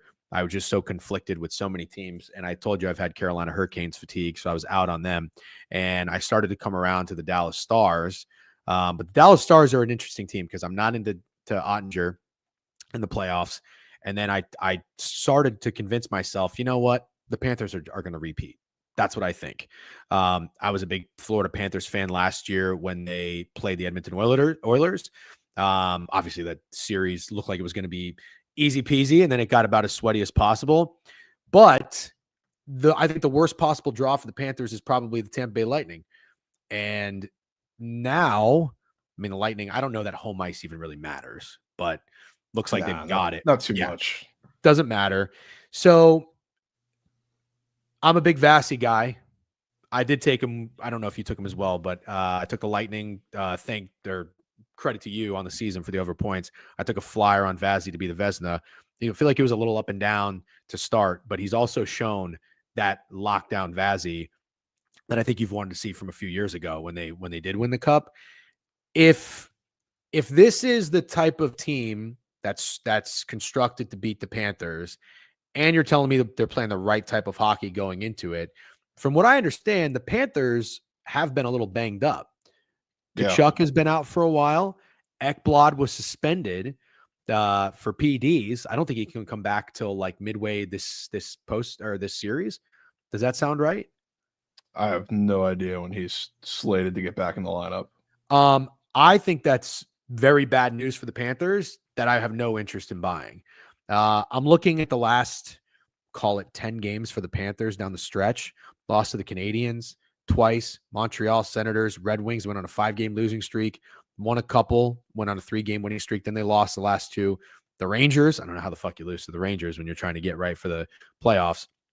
And then the Lightning, they just lost last night. So would you say this is going to be a long series? Is this a 7-gamer? Or is this going to be something you think the Bolts could take care of quickly? I don't think they'll take care of it quickly. I think it'll be in 6 3. or 7. Game 3. I didn't know if it was any time in between 3 and 5 or potential 5 when he was supposed to be back. So thank you for that. But yeah, I don't think it's one they're going to take care of quickly. I just do think too, like for the physical style of hockey, especially like the Panthers, they're going to play rough. They're going to play dirty. Like that's not a team that I want being banged up a little bit and having to rest guys like they did, last night against the Lightning in the, foreshadowing matchup. Like that's a weird one. So I do think like the Lightning are just going to have to beat the Panthers at their own game. I don't know if that'll be in 4 or 5 though. It feels like a 6 or 7. This is an interesting comment. There's a lot of other factors at play for the Cats, like Verhaeghe seeing ghosts and feeling the loss of Montour. I was a big Brandon Montour guy, but watching and following the Panthers and having gone to the Stanley Cup game, I can tell you Brandon Montour was not playing very well in that Stanley Cup series. And I felt like in years past, he was one of the household names for the Panthers. And he was out this year. I think he went to Seattle, if I'm not mistaken, which was also kind of a reason I bought into the Kraken. But yeah, I don't know. I don't really know. Verhaeghe was a guy I actually bet on in the playoffs to score goals quite a bit. And in that series against the Oilers, I love the Cats roster and I like when healthy, because Ekblad is very, very important piece, obviously, as is Barkov, but I like their coach. I'm a big Paul Maurice guy. If I'm going to war in this series, though, I kind of like the get back angle, and I would probably take Vasi with a chip on his shoulder instead of Bobrovsky, who just won a cup last year. Does that kind of make sense? Yeah, that's fair. Suspended for the first 2 games. Yeah, playoff Bob is scary. Yeah, but how about fucking Vasi? I mean, if Vasilevsky gets in that mode, he's probably in. I would say he's the best playoff goalie I've seen in my life, or at least within the last 15 years. When Vasilevsky is dialed, there is no getting around him. Sadly, Tampa has the better coach as well. I won't argue that. I like John Cooper, but I just like the kind of guy Paul Maurice is. What are we saying, bruh? Don't let CBJ sneak in. They are gonna lift the cup. Oh, stop it. Gunsel Hagel line is a problem for Florida. Yeah. And how is the last question I'll ask them, we'll move on. Braden Point, Kucherov, healthy, playing well? Yeah, they have a couple guys that are banged up. Like I think Bjorkstrand, who they got midseason, is not going to be able. I think he's on the same timeline as Ekblad with Game 3 potentially, but their top guys are all as healthy as can be. Okay, so the Lightning plus or even money, whatever you want to call it, is going to be in pocket for you. All right. Talk to me about the Leafs and the Senators. So we'll stay on the East. I'm seeing the Leafs are minus 176. I thought that line was a little short, but again, I've been tapped out a little bit. I'm starting to come around to this Leafs team. I have, I like that they picked up Stolars. I think they picked him up in the offseason. He was the backup for the Panthers. Wall is kind of their guy now. So it feels like a Leafs team that still has a potent offense, like a good core of guys that are so due to win, but now they have goaltending because they haven't had that in so long. So I'm okay buying into the Leafs, maybe as a little bit of a sleeper in the East. I like the Senators. I like them this year on their point total. I don't think they're legit. I don't think they're for real. I don't think they're a playoff team. I thought the Leafs would be at least minus 200 in the series. That looks a little short. Am I wrong? No. And I'll tell you what was interesting. We were having this conversation while we were just like shooting shit in the bookie Discord last night. And we were talking about cup winners, and somebody brought up the Leafs because they thought Leafs were going to win. There was an like across the board agreement. So like everybody was really high on the Leafs because of exactly what you just said. Like they have all the goaltending, and like Stolars, talk about a guy. I don't know what the rotation is going to look like come this series, but talk about a guy who's on an incredible run that may have peaked too early. The same might have gone for Wall. He hasn't been as good, but just overall the goaltending tandem for the Leafs has just been, I think, peak already. So that's something I have trouble buying into this series. I still think they win, but with as emotional and high powered of a series it's going to be, I don't know if it's going to be very easy. Okay. So if it's not easy, I mean, listen, I love betting series games. The total games in this is 5.5 over minus 178. I guess it's hard to not see the Senators win too.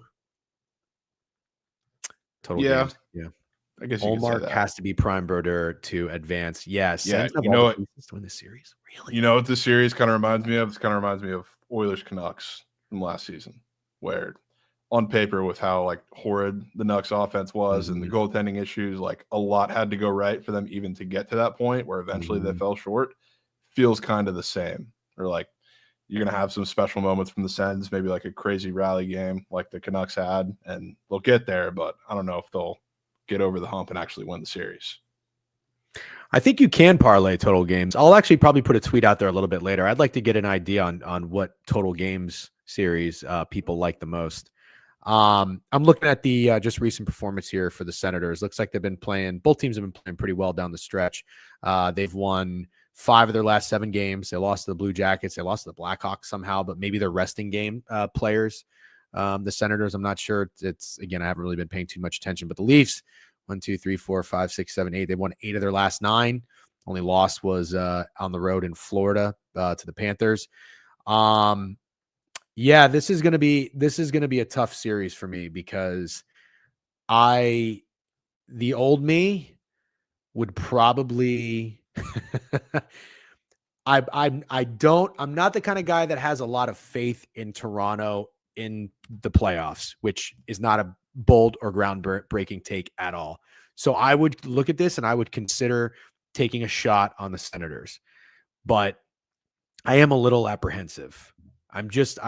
Somebody said it, I forget, but the Senators have you know what I need to do in this series? I need to watch a game. Yeah. I need to watch a game. I need to see how there is a chance. I mean, look, I don't know how much stock you put into Brady Tkachuk. I think he's awesome. Like, I think he's put a lot of stock into him. Okay. I think he's one of my favorite players in the NHL. I can see the entire Toronto Maple Leafs team being shook with Brady Tkachuk just kind of being on the ice because they're that type of soft team, unless something's different. Do the Leafs still have Ryan Reeves? Like, who is their enforcer? I mean, I don't know who we would call their enforcer. Who is their tough guy? Do they even have one? What's up, Snowman? It'll be electric. A lot of bad blood. Interesting. Yeah. You can't tell me trusting Wall and Stolars with a straight face. Yeah, no, you're right. That's the thing. Yeah, that's the thing I can't really get out of. Domi? Yeah, like Max Domi. I was going to say, like, they don't really have, like, Chris Tanev, maybe. Yeah. It's kind of like a committee, like, who wants to be the tough guy on any given night. And, like, Brady Tkachuk does more on the other side of the ice to be the enforcer or physical and everything more than anybody on the Leafs, I would say. So like being that, well, this is his first time in the playoffs and he gets the Battle of Ontario, he is going to have a series. He's going to be hated by the entire city of Toronto very quickly. Not that he already isn't, but it's going to be what happened in Olmark's playoff debut. Revenge for him is coming. Interesting. I did forget that. Okay, let's move on. So what's your play in this series if it had to be anything? Go over games. Over games. Yeah, okay. I think this one goes 7. Last series that we have right now in the East, Carolina Hurricanes, New Jersey Devils. To my knowledge, please correct me if I'm wrong, the Devils, got to give them a little bit of credit. I mean, they've been grinding, but I believe I know they've been out with Jack Hughes for a really long time. I think they've also been out with Dougie Hamilton, who I think he's a pretty good player. I believe he came from the Carolina Hurricanes not that long ago. I don't know that I really think the Devils stand a chance here. I think they maybe can win one game. The Hurricanes, as you know, I very much respect them, but I'm just sick and tired of trying to trust their fucking goaltending in the playoffs. Like, I'm out. I love Brind'Amour. I like their guys. I think it was who had the really good Four Nations performance? Was it Jarvis? The defenseman, I think, had a really good showing or whatnot. But I mean, the Hurricanes got dudes. They've got dudes. I like their team. They have no heart. Yeah, that's a good way to say it. Need to do some planning for a Devils player. Need a sweep. I think the under 5.5 games here would be my favorite bet. You can also even take Carolina on the series -1.5, -128 total games. Over 5.5 is -152. So you can take. I think the Hurricanes win this in 5. Slavin, yeah. Sorry, Slavin, yeah, not Jarvis. Slavin. Thank you, Shamway. He was a bad motherfucker. That's where I'm at with this game. You going to tell me otherwise? I won't. It's ever since they've been without Jack Hughes, they're very self-aware, which is good. They kind of completely flipped their team into trying to be this defensive juggernaut that's built kind of like some of the Canes teams we know. If I'm talking about, I like the Lightning and how they built their team and how it's structured for them to beat the Panthers at their own game. I don't know if the Devils kind of doing this in 2-month span, even though it's been pretty impressive for the most part, defensively, what they've done. I don't know if they're quite built to beat the Canes at their own game with that defensive style of hockey. So I would not say they're incredibly alive in this series. I'm with you. I think they can get one, but I don't know if the leash is much longer than that. Yeah, Carolina, I mean, again, just don't know how much stock anybody is really putting into this, but to finish the season, they have not looked very good. They've lost 5 of their last 6. The only win was 7-3 at home against the Rangers. But again, if anybody knows or has been paying attention, maybe they're resting guys, maybe they're not. It's very, very hard for me to trust goaltending. And we have Markstrom in net for the Devils, which is they've been missing that guy. I'll never forget. I thought Akita Schmidt might be him. I also thought Mackenzie Blackwood might be him. Neither were wrong. I also thought John Campbell would be a decent goalie. So Markstrom could steal a game. I'd play Canes -2.5. Yeah, certainly could. I think that there will be one of those games where not only maybe Markstrom shows up, but the defense holds up and it's a 2-0 game for the Devils. Super defensive, just classic, and they steal it for sure. I don't know how many of those you're going to get, because that feels like that's nearly the only path for the Devils to win games in the series, to be honest with you. So it's just is that going to happen 4 times or even 3? I don't think so personally. I think a total goals in this series would be a fun bet. I think I took that in the Stanley Cup. I don't even know if you take it, but I feel like every game is going to be 3-1. Yeah, I agree. 100%. I do agree. Canes -1.5 feels too easy. Nobody really believes in the Devils. That's the only concern. 1,000,000%. Yes. But God, the hockey brain just says, I can't see the Devils winning 2 games. I'm with you guys. Hard to see them compete. Yeah. All right, let's go. Let's go to the West. St. Louis, unbelievable run. I think they ended up winning 13 in a row in the regular season. So. 12 or 13. Got to play the Jets, and that's not fun. Nobody wants to play the Jets. -220 looks short to you, or do the St. Louis Blues deserve that kind of respect? I mean, there are some bigger series numbers out there. Oh, I don't even know if I referenced it, but the actual line on the Hurricanes, they're -285 to beat the Devils. So I understand that maybe the Blues get a little bit more respect than a team like the Devils would, given how well they played down the stretch. But The Jets are awesome, unless there's something I don't know. If there's an injury, if they've been sluggish down the stretch. But the Blues can be scrappy. The Blues can muck it up. I just have a hard time seeing any sort of upset here. And I hate to be so chalky and boring, but is there anything that you like in this series? Yeah, I mean, I think it's possible. If there's any of the teams that are, and that opener, I saw a lot of people were hitting, I guess, on that is low. Twitter.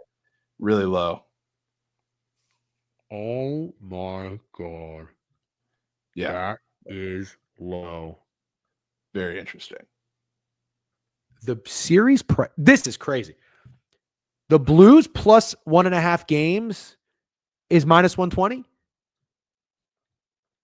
Yeah. I mean, you can't forget what the Jets have been doing all throughout this season. I mean, I think it's warranted. I know the Blues have been playing well, but I think, especially from hearing it on stream every single day, people love the Jets, and the Jets were they put together one of the most dominant stretches, I think, that anybody's done. Well, that's what I'm saying. I figured that the Blues to come within 1.5 games, I thought would be a plus price, not minus 120. Yeah. And you're telling me that the Jets, who are that impressive, also the Winnipeg Jets, they don't lose back-to-back games. They don't, dude. They don't lose back-to-back games. You're telling me the St. Louis Blues, you're going to have to pay the premium on to come within 1.5 games? That is just not making any sense to me. It's like, this is just a what do they know? This is a what do they know price, in my opinion, for this series. I think the Jets should be able to win this series in 6 and should be able to win minus 1.5. You sit back and watch this series. That's fair. This is interesting. Hellebuck is terrible in the playoffs. The Blues are so trendy. Are you sure? Forgetting the history of this Jets team in the playoffs. That's a very good point. That is a very good point. They don't really show up in the playoff. Binnington is the best goalie in the league. Is that fact? Yeah. Wouldn't say that. Hellebuck just shined in the Four Nations. Yep. USA versus Canada goalie rematch. Oh, that's very fun. That is very fun. No, I'm a biased Blues fan. Oh, okay. I understand. All right, I understand now. All right.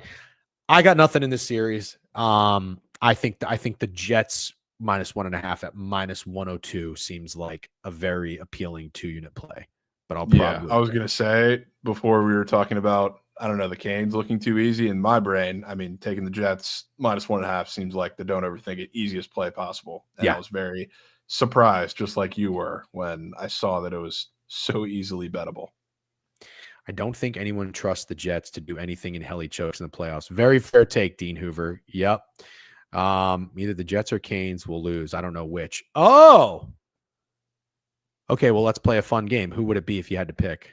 I mean, I would easily pick it to be the Jets. Yeah, I guess I'm with you. Okay. Still fun. Okay. I mean, we need a little, we need a little, I don't know, chaos is the right word, but something maybe unexpected could happen. Or like a series that you wouldn't see being competitive could be more competitive. So, All right. Vegas Golden Knights and the Minnesota Wild. The Knights were my favorite team coming into the season. Again, I did not take any Stanley Cup winners. I was very conflicted. Did take their over points. RIP Jack Eichel goals, though. He apparently was just the assist god this year. Minus 240 feels good. Like it feels right. I don't know. You could tell me they'd be minus 260, 270. I wouldn't blink. Anything less than that, I would be like, whoa. But the Minnesota Wild, all I really know about the Wild, Jovan, is they've been without Kaprizov for a very long time. I mean, look, there's nothing you could tell me to fade the Knights in any way, shape, or form. What are they? 49-22 on the year. Look at Eichel with 66 assists. Very nice job of you, asshole. They've been great down the stretch. I mean, they've won 1, 2, 3, 4, 5, 6, 7, 8, 9, 10 of their last 13, 14 games. It's good enough. Lost to teams like the Jets, the Oilers, the Flames, the Avalanche. Pretty respectable. And then on the flip side, have you been following the Minnesota Wild? Do you have any idea what's been up with them lately? Yeah, I mean, they've been, I guess, slowly getting healthy, and everybody's been coming back these last, week and a half, 2 weeks leading up to the playoffs. And been playing decently well. I was interested because in that same conversation, like in the Discord last night that we were having, and everybody brought up the Leafs, everybody said the Wild was going to beat VGK, which I was really interested on. I was shocked. I was stunned. Dude. Because I figured VGK was going to be, I don't know, the sneaky team that everybody kind of liked going throughout the playoffs, and I was lost at that. Are you telling me that the Knights are not getting respected by public bettors? I guess not public bettors, but by the line. Take a second and really think about it. Who would you give a better shot to win if you're a casual fan? The Wild spiraling out of control versus a Cup champ, or St. Louis, who looked amazing in choking Jets team? Round one usually out of control though. Who the Wild? Healthy and won 4 of the last 5 going into the playoffs. Is that what they did? Yeah, like they were not playing too well before, but that was without half their roster. Yeah, I mean, the end of the season, 45-30. I know they got off to a really good start. Yeah, they had a little bit of a poor stretch here a couple weeks ago. Looks like they lost 6 of 7, beat the Caps, and then finished it by winning 4-5. Beat the Stars, beat the Canucks, Ducks, Sharks, lost to the Flames. I think I might just I'm tunnel vision on this one. I think I'm playing the Knights. What? Okay, so let me ask you this, and then we'll move on. I think we're doing okay on tempo and pace here. Just 2 more series to talk about. What would be in chat? This is a question for you guys as well. What is the path to victory here if you're the Minnesota Wild? Like, you need Aiden Hill to crack, to just not be that guy. Are they younger? You know, maybe the Knights have like tired legs. They've been in the postseason back a couple years. I don't know. Like, what would it be in your mind? Like, how do the Wild win this series? I mean, the Wild are a little older just generally across the board as is. So, I mean, I guess, yeah, you need, if you're the Knights, you need that Kaprizov Boldy line 100% to be shut down. Like, I think that game plan has to be not quite as like throw all your eggs in that basket as the Panthers were like on the Kucherov line last year, but I think something similar. Yeah, Shrive Peace in TikTok said, "Don't overthink the Wild." Yeah, I'm not. I'm going to play the Knights in some way, shape, or form. Maybe I'll even sprinkle on a 5-1 or 4-0 exact series. No disrespect to Minnesota, by the way. I'm just a big Knights guy. Okay, let's talk about. I was so puzzled at this line when it opened. I think I can't remember the guy's name, Jeff Sherman or something. He's an odds maker. Tweeted the series prices, and I even commented and I said, am I crazy for being shocked that the Avs are -130 against the Dallas Stars? And he commented and said, given Dallas's recent struggles lately, we had to make the Avs a favorite. And I'm like, okay, I guess I understand. And again, from not being super locked in, I was like, I wonder what kind of, struggles we're talking about. And then I listened to the Spit and Chickens podcast when they're catching up teams and talking about the previews. The Dallas Stars, I could have this number wrong, but I'm close. I think their last 18 games, they've been outshot. Did you hear that stat? I haven't heard that stat, but I can tell you defensively, they have been horrid without Miro, especially. And I don't think he's supposed to be back until a couple games in this series. Correct me if I'm wrong, chat, but they've been bad trying to figure it out on the back end. I think Dallas is dead without Miro. Yep. See, this is what I'm down for, and I'll tell you about that in a second. Stars look so bad since the Mikko trade. I have no idea what happened. I'm less surprised about that line than I am the Kings line. Yeah, we'll talk about that in a second. So, okay, so Heiskanen's certainly an important factor in this series. So you're going to have to see what happens with him. We're no doctors by any means. I really do like I'm into the Avs. I think I've told you this, but like the Avs and the Lightning were like 2 teams I tried to time up. I bet them to win the cup. They didn't. I stopped. They win. The Avs, for the most part, have like enough guys to where I think they are capable of winning a cup with an average goalie, and it's the type of thing, in my opinion, with hockey. One thing I have always, like, dating back to, I think when the Kings made that run when they were the 8 seed and Jonathan Quick just went insane, or the Blues with Binnington. Like the most terrifying thing in hockey is a hot goalie. But the Colorado Avalanche, it blew my mind when they went with a guy like Georgiev, the backup for the Rangers. They actually went to battle with him. Was it last year or 2 years ago? Because he was awful. But I thought to myself, I was like, you know what? If I think like this as a fan, maybe the front office thinks so too. It's like, we've got good enough guys. We'll just get an average goaltender. I'm kind of a Blackwood guy. I've told you this before. I don't know how he's done this year. I don't know what the metrics are, but he's got to be an upgraded Georgiev. And certainly. Okay. So my hockey brain is here to say this Colorado Avalanche team, if they beat the Dallas Stars, are going to win the Stanley Cup. Is that an okay take? I mean, it's got to be okay. I mean, it's not a crazy take. No, not a crazy take. Yeah. So what are they right now? The Avalanche are 750 to win. Yeah, they're the fourth favorite, and the Stars are 750 to win. Like, I was gonna say, like, how many times, maybe not even just across hockey, but across any sport, have we seen the favorite to win an underdog in the first round? Yeah. I don't know. This is a very common take. So a lot of people are saying that the winner of this series are going to win the cup. I don't know about that. You got the Panthers, the Hurricanes, and the Knights all better in the odds market. Line open. Oh, did it? I'm surprised to see the Stars were not favored to Colorado. Richie, I totally agree. Same things that happens everywhere Rantanen goes. Yeah, so Rantanen could be a bit of a problem.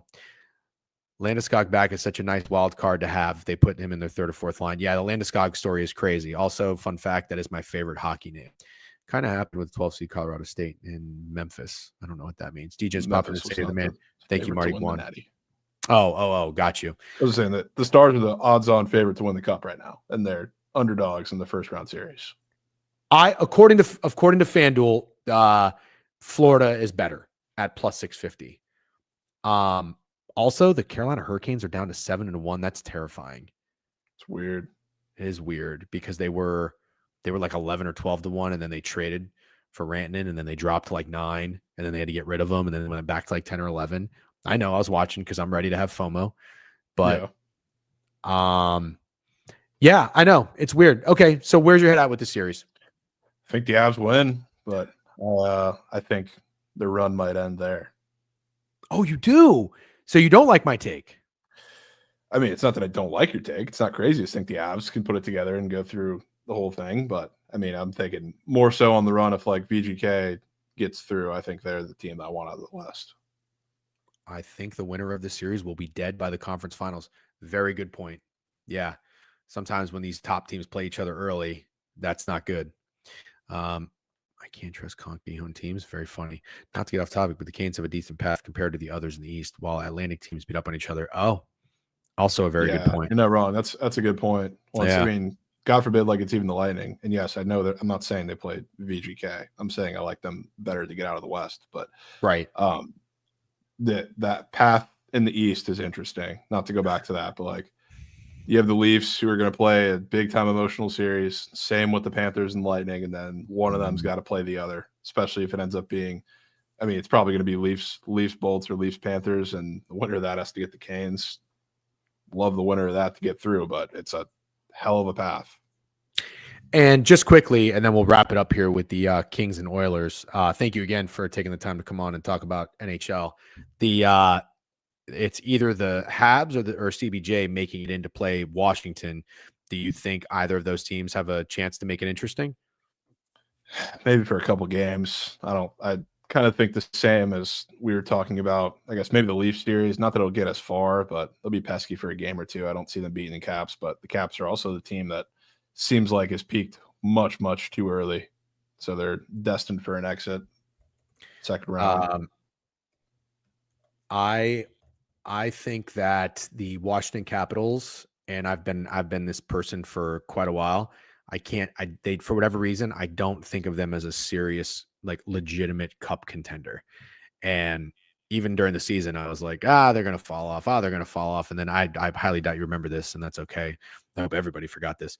But I bet the Rangers to beat the Washington Capitals in Washington early in the season. I put 1.5 units on them, and they got their ass kicked. And I think I told myself, okay, I watched that game and it was a little bit about the Rangers being shit and soft, but it was also a lot about like the Washington Capitals were really good. Yeah. And so I didn't even try to like, time them and think like, oh, they can't keep this up. They can't keep this up. I'm okay to respect the Capitals, and I probably will not get involved with that series at all. My opinion, either CBJ or Montreal getting in would be fun. Okay, last series, and somebody said they thought this line was more interesting. Oilers -140 against the Kings. I don't know. I mean, I guess you could say that you're more surprised by this and thinking that line is short, but to my knowledge, the Oilers have some injuries, and I would say it's the other way. Yeah. Oh, then maybe that is what they're talking about. Maybe it's too much respect given how the Oilers have played in their injuries, but I'll let that person comment that. The Kings have been playing really well, if I'm not mistaken.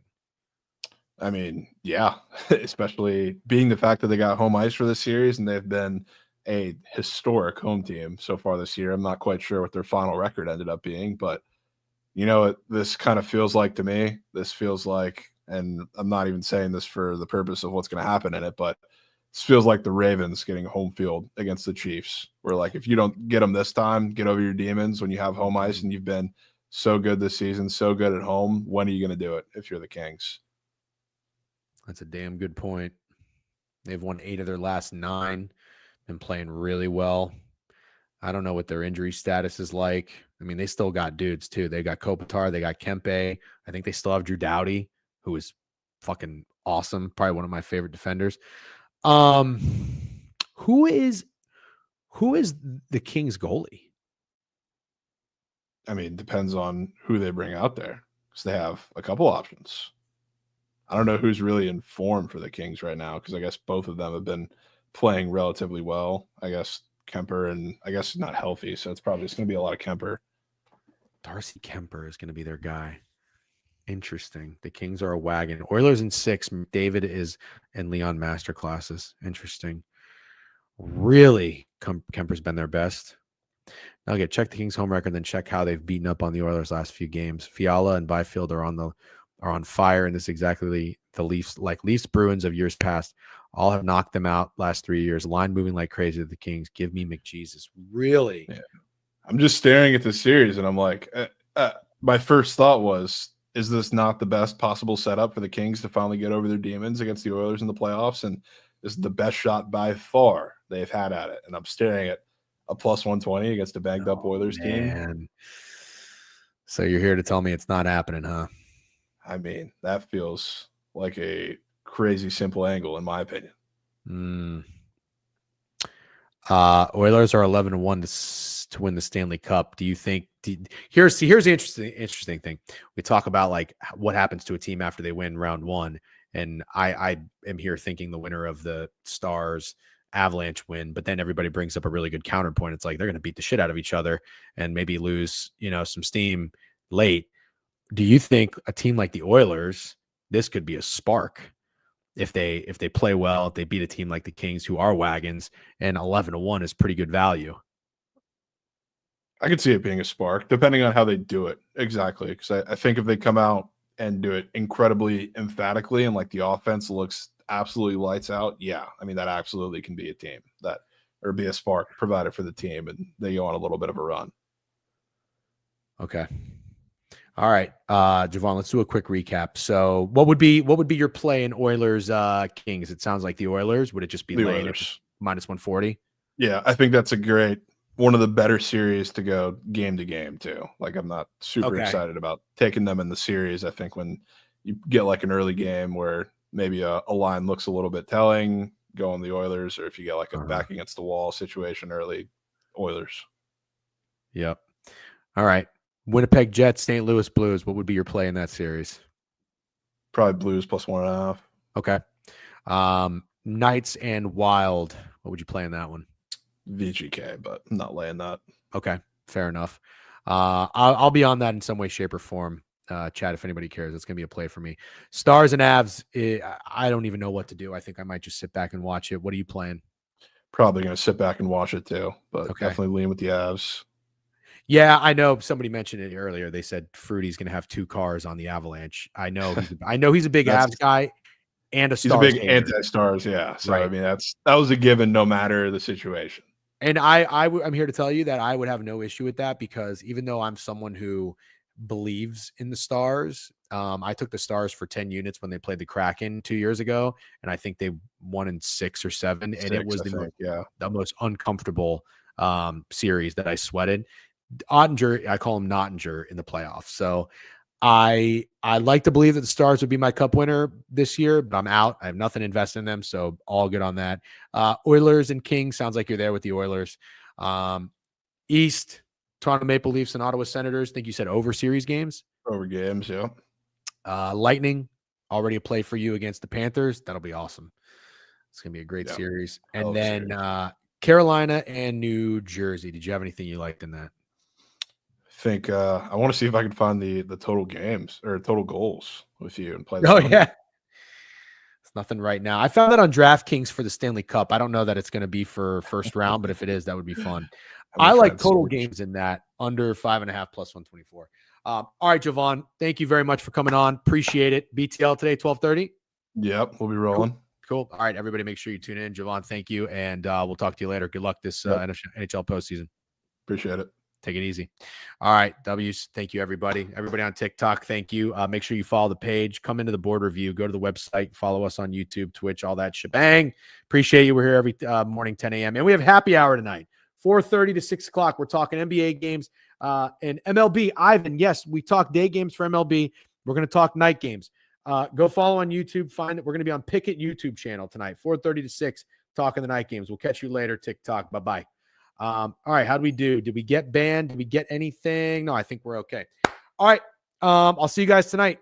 Rumors swirling, Steak and I, boots on ground next Friday in Milwaukee. Oh, that sounds like a good time. I'll probably see you in Chicago. All right, everyone, I'm going to send you over to Owner's Box. Please join the raid, because I'm going to rip into Johnny Giuntana's ass. Okay, I have some choice words for him. Choice words. And I'm a big Johnny fan. I'm a big Avery fan. I'm a big Gate 14 fan. Owner's Box fan, all the shebang. Join the raid. Go over to Owner's Box. I'll see you in there in 10, 15 minutes. I got to just shut down my vocal cords for a second because I've been yapping for a long time. Take it easy, everyone. Have a great day. Good luck on all your bets. Peace.